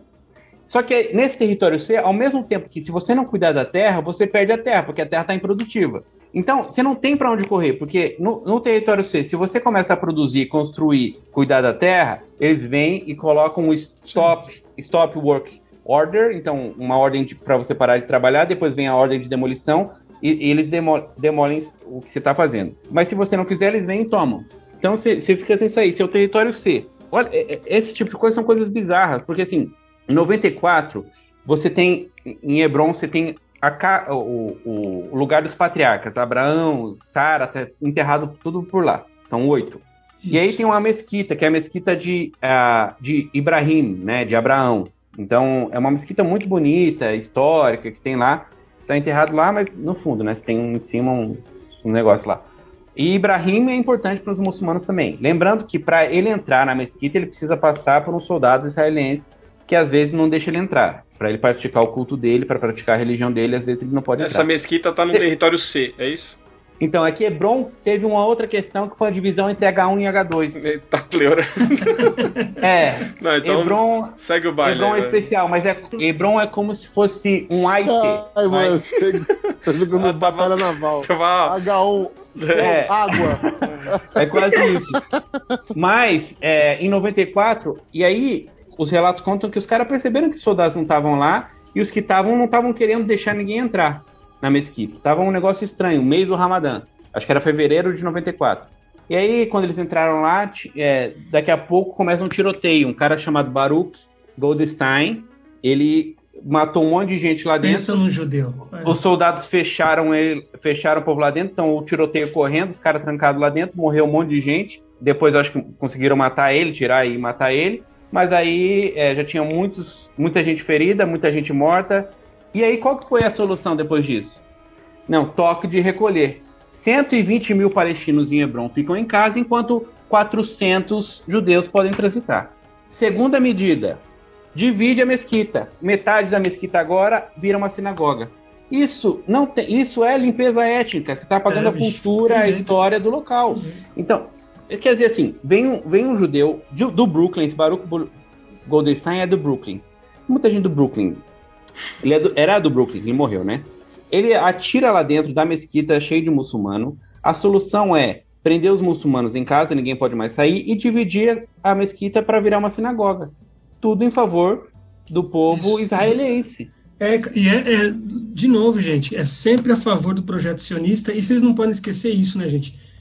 Pensa numa situação dessa que o Manuel está falando, uma semana. Aí pensa nisso 2 anos. Agora pensa isso 73 anos de todo tipo de violação de direito. Eu vi, numa das vezes que eu estava em Israel, eu vi, cara, a senhora passando com a sacola de legumes e o soldado israelense meteu a mão no peito dela, parou, Cidade Velha, parou, olhou a sacola, se tinha alguma coisa, não viu nada, só era para apurrinhar mesmo. A senhora fez lá um xingamento básico lá, Yehudim, e saiu lascando um árabe no cara. O cara pegou, tomou a sacola da mão dela, virou todos os legumes no chão. Os soldados, tudo adolescente, 15, 16 anos, dando risada. A senhora pegando as coisas do chão, eu fui ajudar mais uma outra pessoa, chorando de raiva. Dava para ver no olhinho dela que ela estava com raiva. Aí você imagina uma pessoa dessa que perde a cabeça e xinga ou vai na direção do soldado israelense, e ele é preso, bicho. Não sei se vocês já viram aquelas imagens de meninos com os olhos vendados. Já viram isso? Eu tenho que mandar para vocês. Vocês estão por fora então, gente. Não vi. Os caras vendam as crianças. Hernani, imagina um menino da idade do teu filho, com o bracinho para trás, com uma venda no olho, sendo arrastado no meio de um bolo de soldado israelense. E o menino é levado, bicho, colocado dentro de uma viatura. Cara, só Deus sabe o que vai acontecer. E isso é assim, ao bel prazer dos caras, porque tem essas leis que o Manuel falou, e aí tem uma coisa que a Hannah vai dizer a respeito do nazismo, mas que se repete no Estado israelense, que é o seguinte... Era isso que eu ia falar, parece que a história se repete. Eu estava até tomando muito cuidado para não falar por todo o contexto, óbvio que a gente não pode, né, usar isso e falar, contemporizar, né, porque tem uma grande violação, exato, mas é como se eles estivessem fazendo a mesma coisa. Sabe por quê, André? Porque a lógica é totalitarista. O totalitarismo funciona nessa base. Ele não escolhe a vítima dele aleatoriamente. Eu até ia perguntar. Não é aleatório, tá tudo muito bem amarrado. O cara é uma questão étnica, é uma questão de colonialismo, tem várias questões. Então, imagina, gente, isso aí todo dia está acontecendo. Crianças sendo presas, mulheres sendo estupradas, tem de tudo. Segue o barco aí que eu já estou começando a ficar bravo.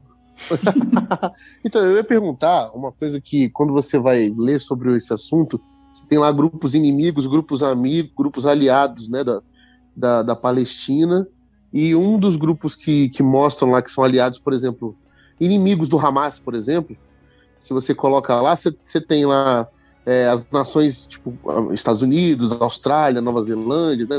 Israel é como se fosse o menino mimado dessas nações mais poderosas do mundo. Mas, por exemplo, você vê dos inimigos também, que aí eu não consigo entender, me ajudem também, talvez eu tenha perdido isso na lógica. Que tem lá o grupo que eles chamam de salafistas, jihadistas e o Fatah. Eles dizem que são inimigos do Hamas. Faz sentido isso ou tô falando besteira? Porque quando você vai ver os salafistas, por exemplo, e os jihadistas, eles são parte do Estado Islâmico. Então, isso ou tô falando besteira? Tem uma coisa que a maioria esmagadora dos muçulmanos que eu conheci, eles sempre gostam de deixar uma coisa muito clara. O Estado Islâmico não é islâmico. O Estado Islâmico não representa a religião islâmica. Isso eles gostam muito de falar. Isso é muito importante ser falado, cara. Cara, então, é a mesma coisa que a gente. Não me chame de evangélico, por favor. Eu não sou terrivelmente evangélico. Não, pelo amor de Deus. Então, mas isso é assim, é quase que... Eles quase que começam uma das primeiras coisas que se fala, não, o Daesh, né, eles não representam a religião muçulmana. E aí, obviamente, que porque se fazem leituras e a gente sabe, né, tem diversas interpretações, que a guerra não é essa guerra, não é guerra de briga, é guerra de você contra si mesmo, de se tornar uma pessoa melhor, é uma luta interna, não tem nada a ver com guerra armada, são interpretações, e aí o Daesh faz a interpretação deles. O Fatah não tem um caráter religioso, e o Hamas tem. Eles são... O Fatah é totalmente secular, né, Manuel? E o Hamas é sunita, né? E aí eles têm disputa mesmo, além da disputa política, né? Nas eleições 2006, o Hamas ganhou em Gaza, de novo. Porque o Hamas também tem um caráter assistencialista muito forte, tá? Caridade total. Quem sustentou o povo é o Hamas, né? De alguma forma, então... Em Gaza, estava tudo fechado, o Hamas tem esse papel importantíssimo para a saúde das pessoas. Então, o Hamas tem isso. Mas você tem... Agora, assim, tem uma arbitrariedade nisso, Rodrigo. É claro que a gente está falando do Hamas, o Hamas terrorista, mas você vai em grupos terroristas, eu conheci algum deles lá. Por exemplo, uma casa de recuperação de crianças deficientes em Belém. Foi considerado um grupo terrorista. Por quê? Supostamente alguém tinha uma ligação com o Fatah, com o Hamas, seja lá com quem foi, e aí um lugar de crianças que estão em situação de bastante vulnerabilidade física e mental, os soldados podem entrar lá para vistoriar e quebrar tudo, e acontece. No período que eu estava lá também, o Netanyahu fez uma propaganda falando que aí a gente cuida mais de vocês do que o próprio Hamas, porque muitas doações iam via Visão Mundial, que fica, acho, em Belém e em Gaza. E aí descobriu-se que alguém da Visão Mundial, palestino lá, tinha alguma ligação, não sei se era parente, irmão, que estava ligado ao Hamas. O Visão Mundial foi declarada terrorista e foi dito que o dinheiro que ia para a Visão Mundial era tudo passado para o Hamas. E aí Israel, o Netanyahu fez a propaganda dele lá, falando, não, a gente quer o bem dos palestinos e tudo mais, considerado uma organização terrorista. Então... Manuel, só antes da continuidade, isso obviamente que se você for conversar com alguém do Estado de Israel, eles vão falar, não, mas eles usam criança pra fazer transporte de não sei o quê, a velhinha lá, o cara deu um tapa, se for perguntar, não, é que eles carregam, eles usam essas velhinhas pra não sei o quê, usa mesmo? Existem casos, ou é simplesmente uma desculpa pra limpeza étnica, uma desculpa pra opressão da etnia, desmedida, né? Desmedida, ou de fato se justifica falar, não, de fato eles usam as crianças para fazer isso em alguns casos isolados e aí todo mundo paga o pato. Normalmente, eu já escutei essas conversas, são história de pessoas, obviamente, israelenses, né? Mas duas coisas que eu queria pontuar. A primeira delas é um grupo chamado Breaking the Silence, que são ex-soldados israelenses que quebram o silêncio e contam a história do que eles faziam e por que eles faziam. Então tem diversas histórias lá de que eles contam, não tinha motivo nenhum pra gente entrar na casa, a gente entrava, quebrava tudo, porque a ordem era fazer a nossa presença sentida, né? Então tem isso, que é um dos lados. O outro lado são situações que a gente via, são, por exemplo, plantar provas, descaradamente mesmo. Atirou na pessoa, deu 8 tiros. Tem um caso em 2015, de um brasileiro, inclusive, que tirou as fotos da Hadil, uma jovem de 19 anos, mas aí de um grupo mais... Ela era muçulmana e estava com o véu. Burca, né? Não, o hijab todo mundo usa, a burca, em Hebron, né? Hebron. Toda fechada lá, e aí mandaram ela parar, gritaram com ela decidiu voltar de onde ela estava indo, atiraram, acho que foram 5 tiros no começo, depois mais 8, e aí plantaram uma faca lá, falaram, ela estava com uma faca. Sim. Né? Ô, louco, então, cara, que absurdo. Esse tipo de coisa, você pode procurar, saiu na Folha de São Paulo, inclusive, porque esse brasileiro, com medo de retaliação do Estado de Israel, saiu de lá correndo para voltar para o Brasil. Então, isso foi um brasileiro que fotografou, ele deu o azar, né, entre aspas, e sorte, entre aspas, de conseguir fotografar tudo isso, as fotos são dele. Mas, então, são casos, e a gente conhece diversos casos de plantação de faca ou de plantação de provas, seja lá quais são. Às vezes é a mesma faca, inclusive, tá? Isso se encontra também. Se existe esses casos, eu realmente não sei. Existem casos, por exemplo, de ataque de faca de palestinos a israelenses. Isso existe. E normalmente se sabe que esse ataque também é um ataque suicida. Então, eu ia falar isso agora, cara. Os caras têm a chance de atacar, eles pegam a faca e pula no maluco pra atacar e já era. E leva 30 tiros, ele sabe que não vai. Leva 30 tiros. Isso, então assim... Tava aqui, eu até dei um Google, tava aqui, saiu tipo há 9 horas atrás. Ataque à faixa deixa 2 feridos em Jerusalém. Palestina é morto depois de esfaquear 2 israelenses. Tipo, acontece sempre, é recorrente. Mas assim, é o desespero total, gente. Isso aí. É isso que eu ia falar, é desespero isso, cara. Desespero, tipo, vou matar porque não dá mais pra eu viver desse jeito, então eu vou levar alguém comigo. Mas assim, a gente tem que ver a média de 2008 pra cá. Efeito colateral, como é que a gente vai saber, né? Uhum. O efeito colateral sempre acaba em hospital, escola, não sei o quê.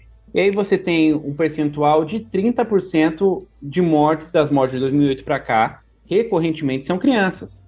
Isso. Efeito colateral bizarro, que é esse, cara. né? Então, assim, existe um padrão, existe uma lógica, né? E aí eu acho, de novo, 2 coisas que a gente precisa frisar. A gente está falando do Estado de Israel. A gente está falando, não estou falando do judeu. Inclusive, tem muitos judeus que são pró-Palestina. Né? Você tem grupos judeus pró-Palestina. Conheço Judeus, 3. religiosos ortodoxos. E são esses os remanescentes, hein? Fica aí a dica. Fica a dica teológica. Levar esses lá pra esplanada das mesquitas. É esses aí que tem que ir pra lá, então. Mas resolver o rolê todo. Isso que o Manuel falou é muito importante, gente, porque assim, ó, não sei se vocês sabem, mas existem judeus palestinos. Judeu palestino. Você tem muita gente que é filho de mãe judia e pai árabe. Porra.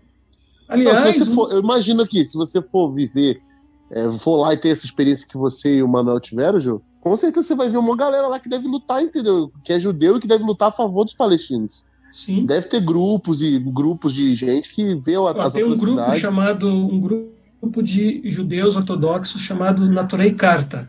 Naturei Karta é um grupo pró-Palestina que aparece em todas as manifestações. A caráter, aqueles judeus europeus ortodoxos com aquele chapelão aqui, estão lá segurando a bandeirinha de Israel com o kifié lá de boa, e Jewish for Peace é uma ONG israelense, fera também, super envolvida com... Porque é uma coisa que pouca gente sabe, acha que... Best-selling, por exemplo, pensa que é uma coisa assim, preto e branco, não é assim, gente. Então, isso é uma coisa que eu queria tocar, que talvez a gente pode até caminhar pro final nisso aí. Antes de ir pro final, deixa eu falar uma coisa que senão eu vou esquecer. Fala. André precisa saber disso. Fala o seu nome todo para mim, André, por favor, que eu tenho uma revelação para você. Ai, meu Deus. Processinho. Andréia. Processinho. André. Tem um processo. Andréia Cristina dos Santos. Santos é sobrenome de judeu, de cristão novo. Judeu que fugiu da Inquisição, 1496. As maiores colônias de judeus no Brasil são no Nordeste. Pernambuco, Paraíba, Maranhão e por aí vai. Muito possível que a senhorita seja descendente de judeu, viu? Olha! Aí, ó. Estamos sabendo. Partiu Tem que fazer minha arte. Partiu Terra Prometida. Olha os Leva o Manuel pra te proteger. Vai chegar lá no nosso assentamento falando, eu quero meu terreno. Mas, Rodrigo, eu sei que você quer fazer uma coisa pra encerrar, que você já tava cochilando, mas eu tô preocupado com a hora mesmo. Não, mas uma coisa assim interessante sobre ir para lá. A gente tem que tomar cuidado, porque você tem diversas caravanas indo para a Terra Santa, né? Só que essa narrativa que é feita aqui, ela também é feita no local. E muito bem desenhado e muito bem feito. Então você tem guias que vão te falar assim, a gente não vai para lá porque a gente está protegendo você. Ali você tem terroristas. A gente está ali. Então é possível sim a pessoa ir e não conhecer a realidade da questão palestina. É possível sim. E aí ela vai ali na Cidade Velha, às vezes vê o muçulmano passando, o cristão passando, o judeu passando, e acha, nossa, como eles coexistem aqui. Isso é possível, assim como talvez é possível você passear no Rio de Janeiro e não conhecer favela. Assim. Isso.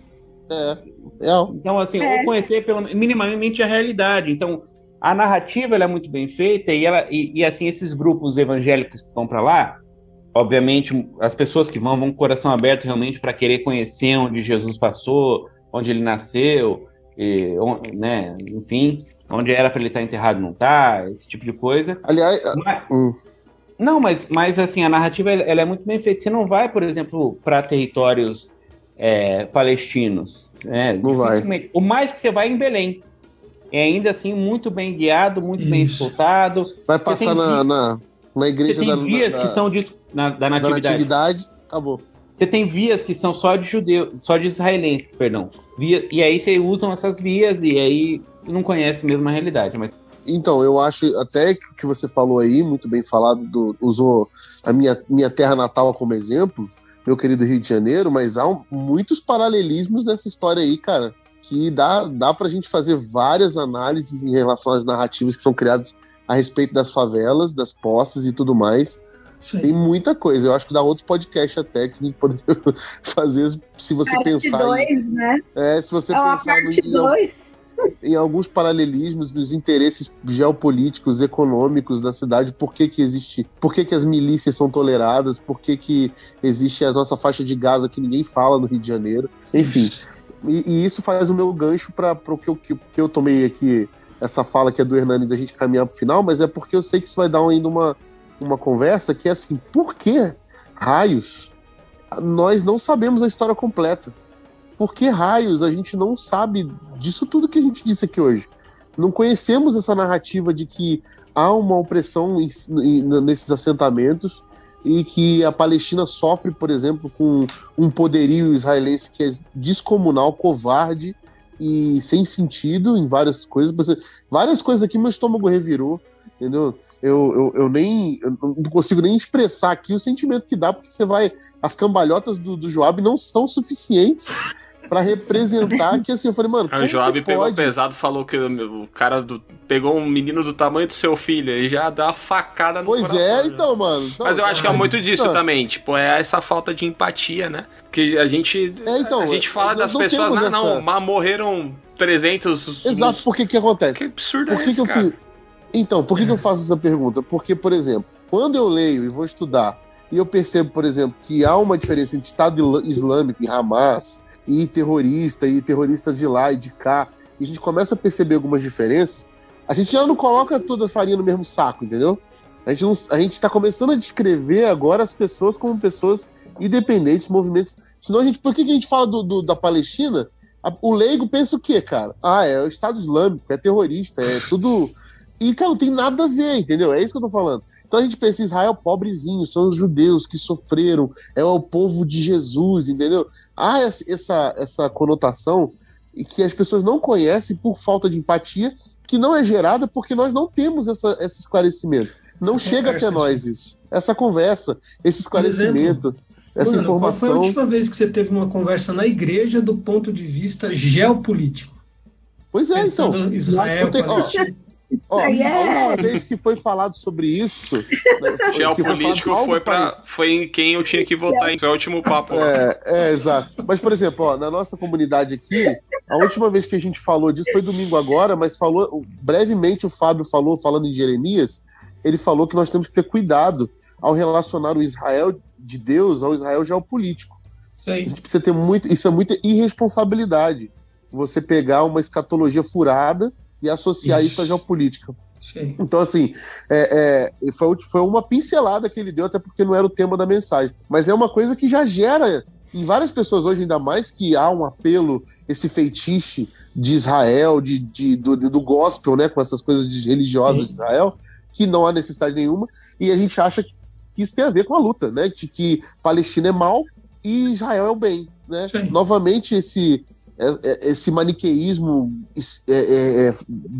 desproporcional, ridículo e covarde que a gente tenta inserir na vida que não tem como inserir. Funciona. Né? Não tem como inserir. Se tem uma coisa que a gente aprendeu nos últimos meses aí com os reality shows é a música de Chico César. Né?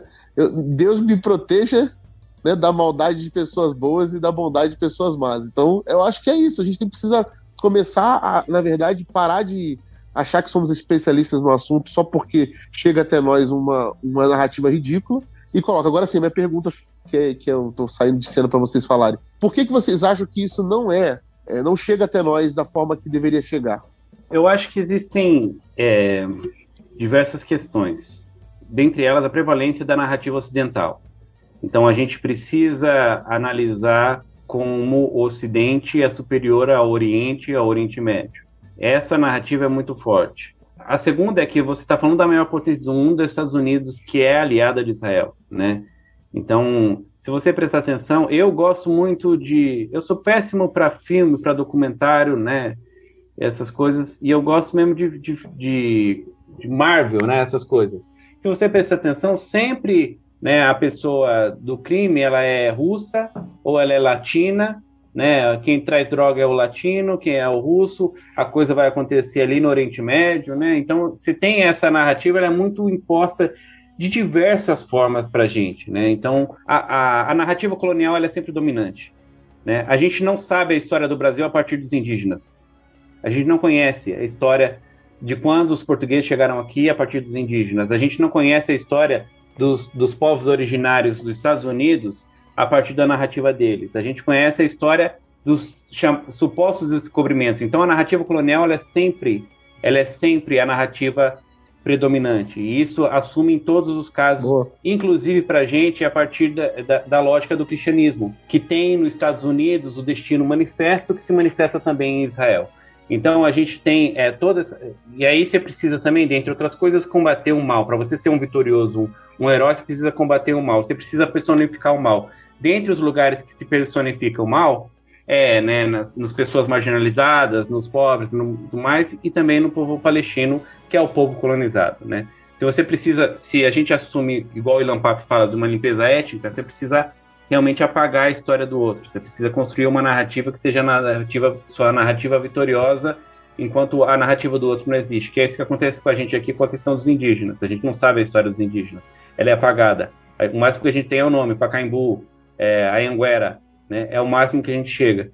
Então, essa narrativa que é a narrativa predominante. Eu acho que, dentre outros motivos, motivo econômico, motivo geopolítico, motivo estratégico, motivo bélico, né? Você tem diversos motivos, mas eu queria enfatizar isso. A narrativa colonial é a narrativa dominante. Dentre esses motivos, o motivo religioso existe? Aí eu pedi para o Joab, que além de teólogo, é pastor também.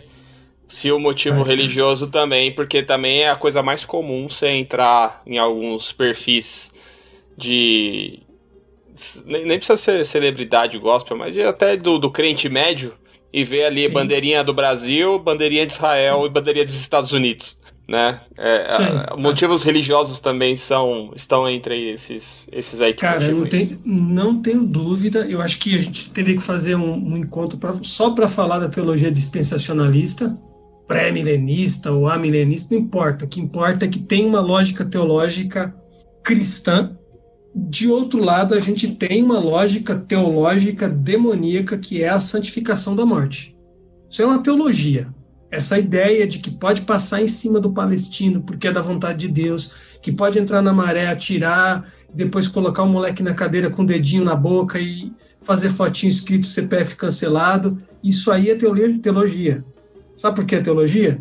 Porque a ideia de que para purificar, para melhorar, alguns vão ter que sacrificar. Vai morrer um ou outro aí, né?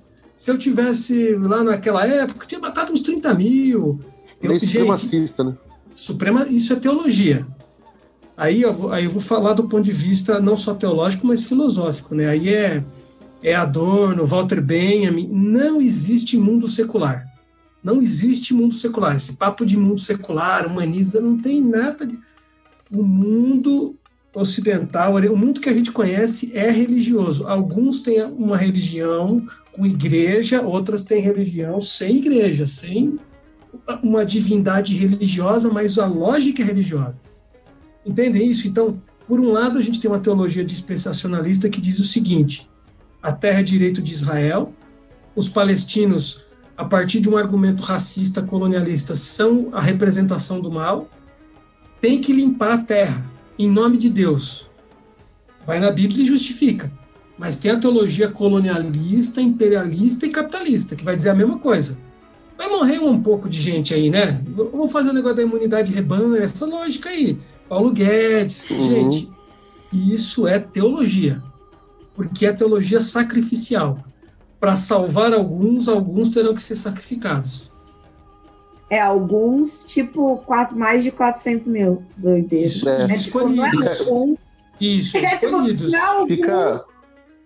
Sabe o que assim, de tudo isso, né, do pouco que eu posso falar, mas assim, falando de uma pessoa leiga que sou, mas de tudo que eu já vi, de ler e essas coisas, é impressionante desde o início, né, das civilizações, que a gente foi tentando, né, ter uma evolução do ser humano, mas é impressionante como as bases de tudo isso permanecem desde o início das civilizações, que é poder, dominação, por causa do território, porque ele poder de território, e agora essa questão dessa religiosidade enraizada, assim, por mais que a gente tenta fugir, né, que sempre tem aquelas coisas, não é isso...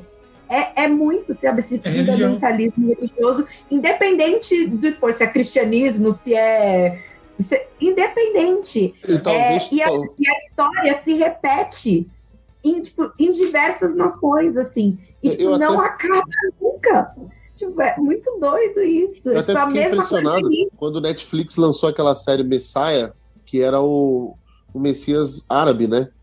Jesus vindo em etnia árabe.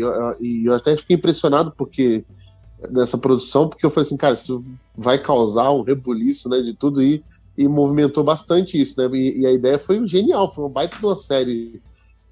Foi bem interessante, não sei se vocês viram, mas não sei nem se vai ter a continuidade, mas eu achei muito legal, muito bem construída, porque logo de cara, por ser o fato de chocar a gente com Jesus vindo de um jeito que a gente não imagina, que seria o que aconteceu na época, quando ele realmente nasceu e veio, que veio de uma forma que nenhum religioso esperava que ele viria, né? De um lugar que ninguém que esperava que veria o Messias e tudo mais. Então, há de se perguntar se hoje, se viesse hoje, se fosse um outro podcast que a gente fez, né, o Jô e o Hernan, a gente fez 2 agora, o capítulo 2, mas é isso, se Jesus viesse hoje, talvez, com certeza teria uma etnia um pouquinho mais parecida com a do Joab, assim, meio mudo, meio...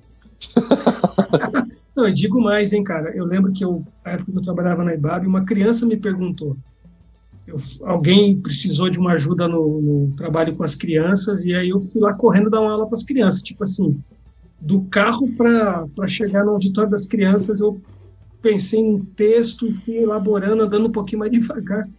Eu lembro que no final uma criança me perguntou assim, ô Jô, se chegar assim, tipo uma polícia, um exército, alguém com arma, e atirar numa pessoa, e essa pessoa não tiver feito nada de errado, com quem que Deus está? Com a polícia ou com o cara que tomou o tiro? O que a criança me perguntou, 9 anos. Aí eu lembro que eu respondi para ela, Deus está sempre do lado do oprimido. Por mais que a religião diga que não. Deus vai sempre morrer no corpo do oprimido. Então essa lógica triunfalista, gospel, evangelical, especialmente agora depois de 2018, que Jesus está atrelado com arminha, Jesus está atrelado com essa moral que não suporta, é uma moral assassina porque não suporta o corpo do homoafetivo, não suporta ver a felicidade do negro, não suporta ver a vida em paz do cara que não quer saber de religião e quer matar.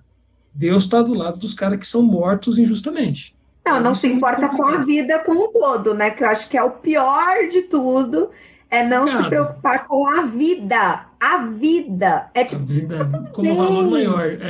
Tudo bem, tudo bem. Porque essa vida é do outro. É a vida do outro. No fim, gente, é a minha tese. Um dia eu vou escrever um livro. A pergunta mais importante do mundo. Onde está o seu irmão? Não, pô, isso é maravilhoso. Porque você leu Contra o Ódio. Sei. Contra o Ódio, que ela começa exatamente nesse ponto, que é a pergunta que é onde está seu irmão, que Deus faz pra Caim. Caim fala, sou eu, por acaso, o guardião do meu irmão? E a resposta é... E sabe o quê? Sabe qual é a palavra? Isso é uma bomba para o israelense, sabe por quê? Porque a expressão é shomer achi. Shomer é guarda. Uhum. E no mundo israelense, hoje, no geral, guarda é militar. Guarda está empoderado com arma, com lei, para matar. E na teologia de Israel, na teologia bíblica, guarda é cuidador. Há a mesma lógica na parábola do bom samaritano, né? Quando Jesus fala assim, e aí, quem é? Que ele dá a resposta de Jesus é uma pergunta, né? Quem foi o próximo dele? E o cara não responde, né? Ele não fala quem foi, ele fala assim, esse que ajudou, então, fala e faça o mesmo. Então, assim, é bizarro, né? Tipo, desde o início, você vê Deus e Jesus ali mostrando pra gente, assim, ó, é aqui, ó. Vocês não têm pra onde correr, é o próximo. Isso aí. Vocês não vão conseguir encontrar sentido, significado, se vocês não forem a segunda unidade plural do universo. Não vai ter jeito, vocês vão ter que caçar. E mais, Rodrigão, não é moral. É isso que você está falando, não é moralidade, é ética. Exato, é ética. O Sermão do Monte é totalmente ético, muito mais ético do que doutrinário. Total, esquece doutrina. Mas aí, só para arrematar essa questão aí, esse Israel faz essa separação de uma maneira bem pedagógica, didática, o Jô e o Manuel também. Por que esse Israel Estado, a gente não pode olhar para ele como o Israel bíblico de Deus? Que talvez seja isso que choca, por exemplo, um evangélico, ou um católico, ou um crente médio, aí falar, não posso ir contra Israel, porque Israel é a nação... Isso aí eu lembro, cara, eu era adolescente, sei lá, junior, na igreja, na EBD, e falou, Israel nunca vai perder a guerra. Nunca vai, porque Israel é a nação que tem sobre eles uma promessa. Eles podem fazer o que eles quiserem, porque Deus vai estar do lado deles. Por que a gente não pode entender esse Israel-Estado de hoje, confundir com esse Israel que tem a promessa sobre si de Deus? Acho que o Joab é melhor pra falar disso. Essa parte não, área, né, não é minha área, eu não acho que... Porque Deus falou... A minha resposta sincera é assim, Deus falou, vai lá para Abrão e toma a terra, não é a resposta, desculpa. Para mim isso não faz sentido nenhum. Então, assim, no final das contas, agora, se a gente quiser trazer para um lado mais uma resposta para crente, tem outras leituras alternativas, que é a leitura da teologia da libertação palestina, né? Então, a teologia da libertação, que é uma teologia que eu aprecio muito, tem a fundamentação no Êxodo, né? A teologia da libertação palestina, se eu não me engano, Acabe e Nabote, e a morte de um é a resposta e tudo mais. Então, são alternativas de leituras, né? Que tipo de chave que você usa para ler? Mas responde aí, Job. Vou fazer um caminho rapidinho. Primeiro, número 1, Israel enquanto Estado recente não tem nada a ver com Israel bíblico do ponto de vista... só tem a ver do ponto de vista étnico, de geração para geração. Ponto. Segundo, mesmo que a gente trabalhe numa lógica de Primeiro Testamento e Segundo Testamento, que a gente crente costuma chamar Antigo e Novo, não tem nenhuma justificativa no Novo Testamento ou no Segundo Testamento para que se ligue, que tenha essa ligação simples entre Abraão e o poderio israelense hoje. Não tem nada que ajude a gente a pensar assim, a não ser os textos como textos sagrados e ao mesmo tempo com grande conotação mitológica, e mito não é mentira, mito é um jeito de contar a história. Terceiro, o Paulo resolveu essa questão, né, gente? Ele fez os dois. Eu ia falar isso. Paulo já botou ponto final nisso. Não se fala mais em Israel enquanto etnia, mas já desde as primeiras páginas do Novo Testamento é Israel de Deus. É lógico que é o Paulo que vai desenvolver isso melhor. Jesus aprendeu, inclusive, a pensar na lógica de alguém que estava servindo à humanidade e não ao povo de Israel. Mateus 10, Jesus é etnocêntrico. A mulher Ciro-Fenícia chega nele para pedir ajuda, ele não dá atenção para a mulher porque ele é etnocêntrico. Exato. Jesus está sendo educado dentro da sua lógica judaica. Há quem diga que Jesus se converteu ali. Não tenho dúvida. Não tenho dúvida, bicho. Se converteu ao projeto do pai, que era abraçar a humanidade, não era abraçar um grupo pequeno. Exato. E aí, fazer essa transposição pura e simples, cara, além de ser um erro teológico, é um erro filosófico muito básico. Porque você tem que fazer um trabalho com as fontes, né? Como é que você pega uma fonte como, sei lá, o Gênesis, ou o próprio Isaías, que a gente chama de o Evangelho no Antigo Testamento, sem fazer um trabalho arqueológico sério, antropológico sério, e transportar uma teologia, babumba, isso aqui. Então, eu acho que para responder essa pergunta, a gente tem que voltar no sionismo, o sionismo enquanto proposta política, mas com grande teor teológico, sionismo evangélico estadunidense, que cai aqui com a colonização, com as colonizações, os europeus também, que de certa maneira são sionistas do ponto de vista teológico, e a gente não pode esquecer nunca que a gente ainda tem um grupo de irmãos muito significativo que não conhece a Bíblia, gente. Que não conhece a Bíblia, que ainda lê a Bíblia como texto doutrinário, que não consegue entender a Bíblia enquanto um texto, enquanto literatura, enquanto possibilidade de leitura antropológica, que não consegue fazer uma divisão básica. Se você está na Torá ainda, você tem um tipo de agremiação, um tipo de vida social que é totalmente diferente do ponto de vista sociológico do tipo de vida que os profetas estão vivendo, que é totalmente diferente do primeiro século. Fazer essa leitura é importantíssima para interpretar o texto.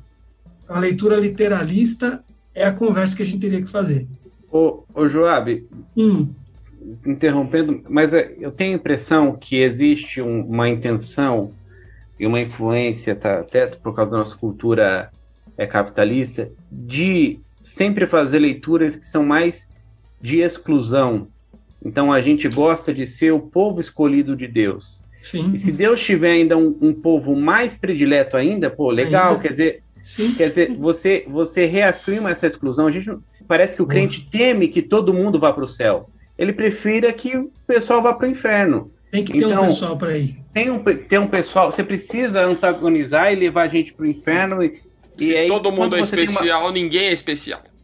Ninguém é especial. E aí parece que pô, se tem um especial, ó, daqueles ali eram especial, eu sou o segundo especial, né? Então, essa leitura que a gente traz, que se carrega até hoje, né? E esquecendo de diversas coisas, né? Assim, Jesus fala que apareceu várias vezes, que ele estava com fome, ele estava pelado, ele estava com sede, né? E essa situação de muitos palestinos que são cortados água, que são cortados alimento, que são cortados... Jesus não falou assim, ó, tinha um judeu, um cristão com fome, tinha uma criança com fome, tinha uma pessoa com fome, tinha um cara preso, né? Na situação que eu falei, o palestino fica preso até 3 anos sem ter esse julgamento, por qualquer questão, e ninguém foi visitar. Então, assim, eu acho que a gente muda... tem uma chave que a gente gosta de levar pessoas para o inferno, de dizer que pessoas que vão para o inferno, de ser preferido, de ser escolhido, de ser especial. É isso então, aí, cara. Me parece... com a Duna, né, que pega direitinho, né, Manuel, com a lógica capitalista, né, cara? Dos que vencem e dos que perdem. Por isso que a gente não pode esquecer que a gente está falando da luta de duas religiões e de 2 pura. deuses. Eita, mundão. E é por isso que... A frase do Nani agora, não sei nem o que dizer, só sentindo. Não, eu sei o que dizer. Eu sei que eu tenho muita gratidão e dizer muito obrigado ao Manuel. Obrigado, Manuel. Cara, que aula, que legal muito te bom, ouvir. Que infelizmente hoje a gente simplesmente dobrou a quantidade de tempo que a gente teria de gravação, Dobramos né? A meta. Dobramos a meta, porque o programa geralmente é de 1 hora, mas dado a importância do assunto e ao quão prazeroso foi também ouvir, assim, e eu ficaria mais tempo ainda, mas se ninguém fala, nós falamos.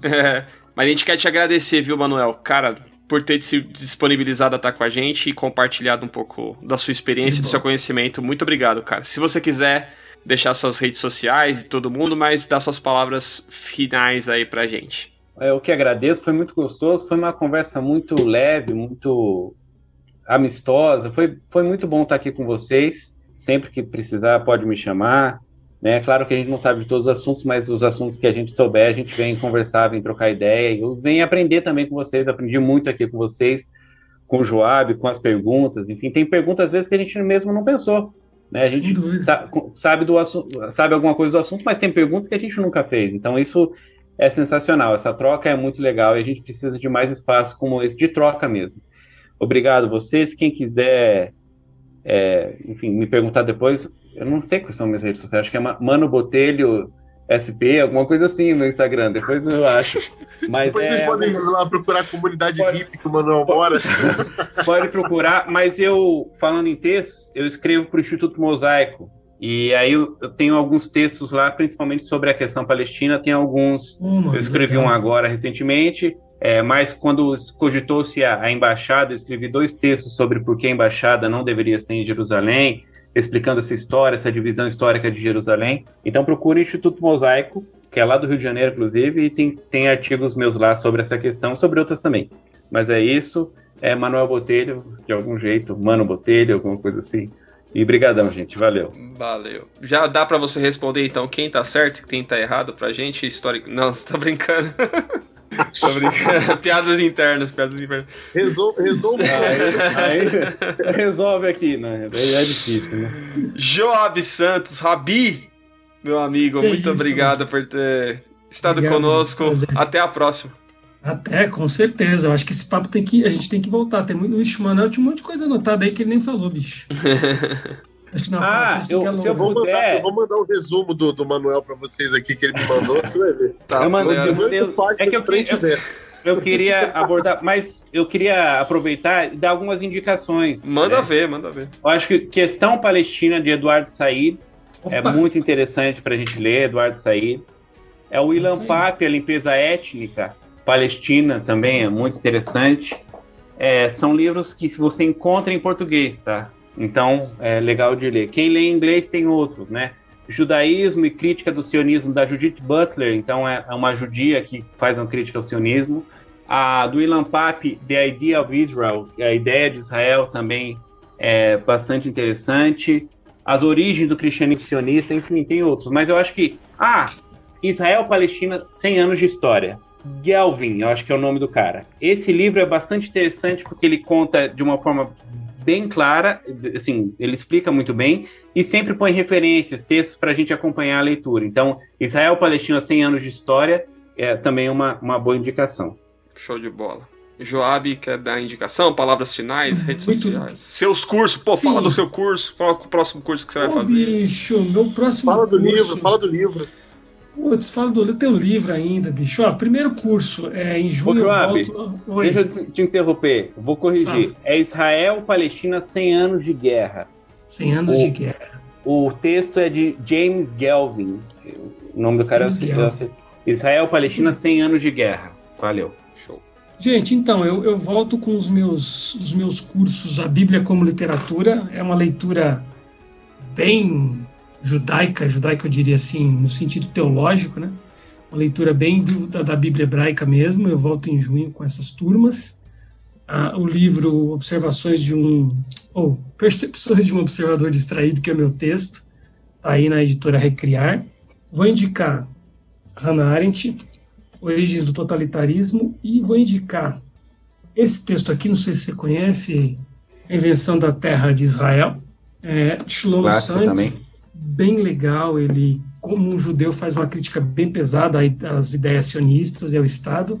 Um que não é especificamente da questão palestina, mas é o Eduardo Said também, Cultura e Política, que ele tem um capítulo muito legal falando sobre toda essa questão de como se constrói essa ideia de um palestino como um mal em si. Então ele vai fazer todo esse trabalho. Acho que são alguns textos que valem a pena a gente perceber. E, gente, eu acho que uma coisa que não pode faltar, aprender a ler a Bíblia sem doutrina. Aprender a ler a Bíblia com cabeça filosófica, fazendo pergunta. O que significa isso aqui? Não do ponto de vista da religião, mas do ponto de vista da literatura, das questões socioantropológicas, e ajuda bastante a entender se a gente aprende a ler a Bíblia não apenas como um texto doutrinário. Eu acredito pra caramba nisso aí.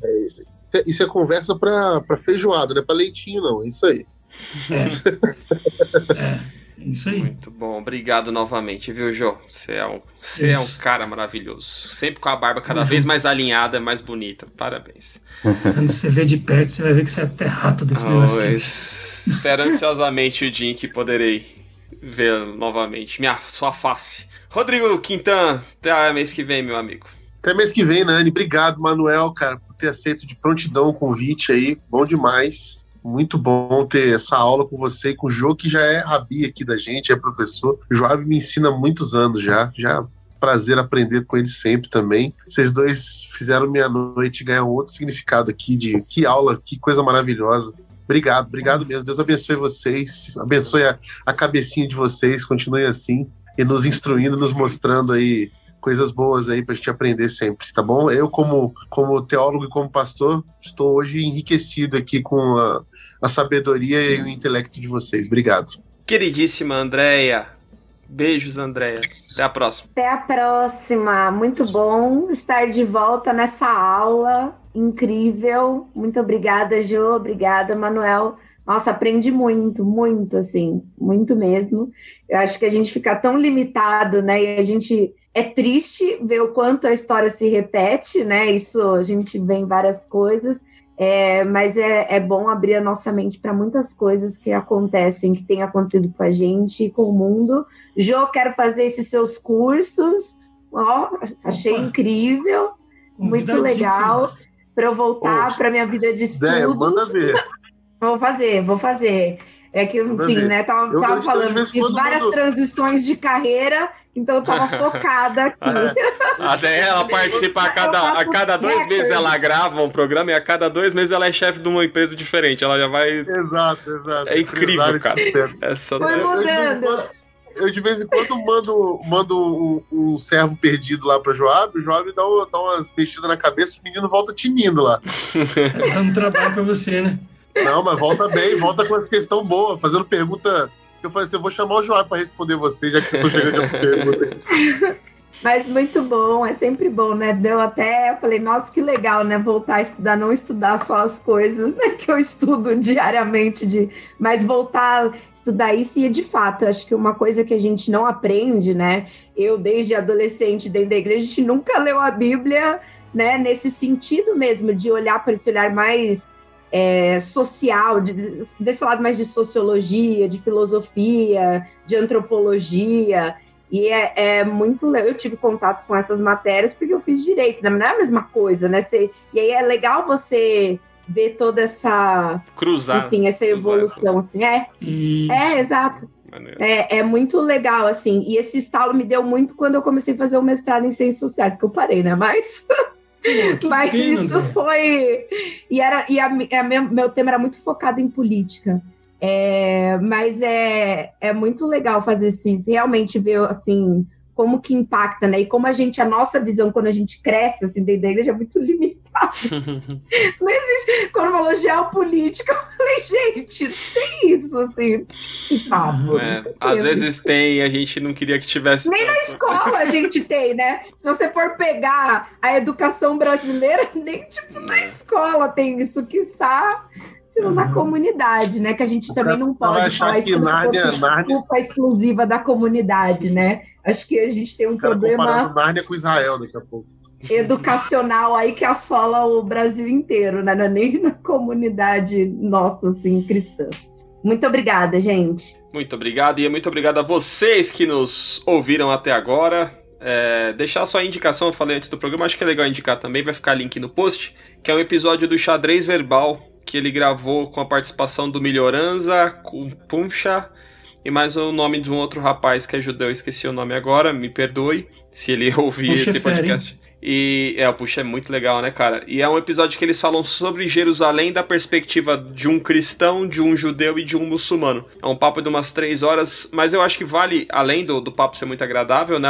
É uma indicação menos acadêmica do que a que vocês deram de livros e tudo mais. É uma conversa de umas 3 horas. Mas eu acho que o que mais me encantou foi o quão foi amistosa e o quanto apresenta a possibilidade de convivência dessas religiões, que é um pouco do que antes desse furdúncio todo, que o Manuel até falou, né, que essas coisas coexistiam ali em Jerusalém antes desse nacionalismo bélico e desse sentimento sionista, elas coexistiram, e como foi gostoso ouvir esse podcast, eu ouvi hoje como parte da preparação para o nosso papo, e eu gostei demais. Vai ficar o link aqui no post do Xadrez Verbal, um bom papo antigo, acho que é de 2016, 2015, mas que é bem gostoso de ouvir, fica indicação. Indico também o perfil do Canal Telescópio nas redes sociais, sigam @Canal Telescópio, sigam também a Crentaços Produções Subversivas, nossos parceiros, @Crentaços nas principais redes sociais. Todo dia 10, um episódio novo, Telescópio, pés no chão, olhando pro alto. Tchau, gente.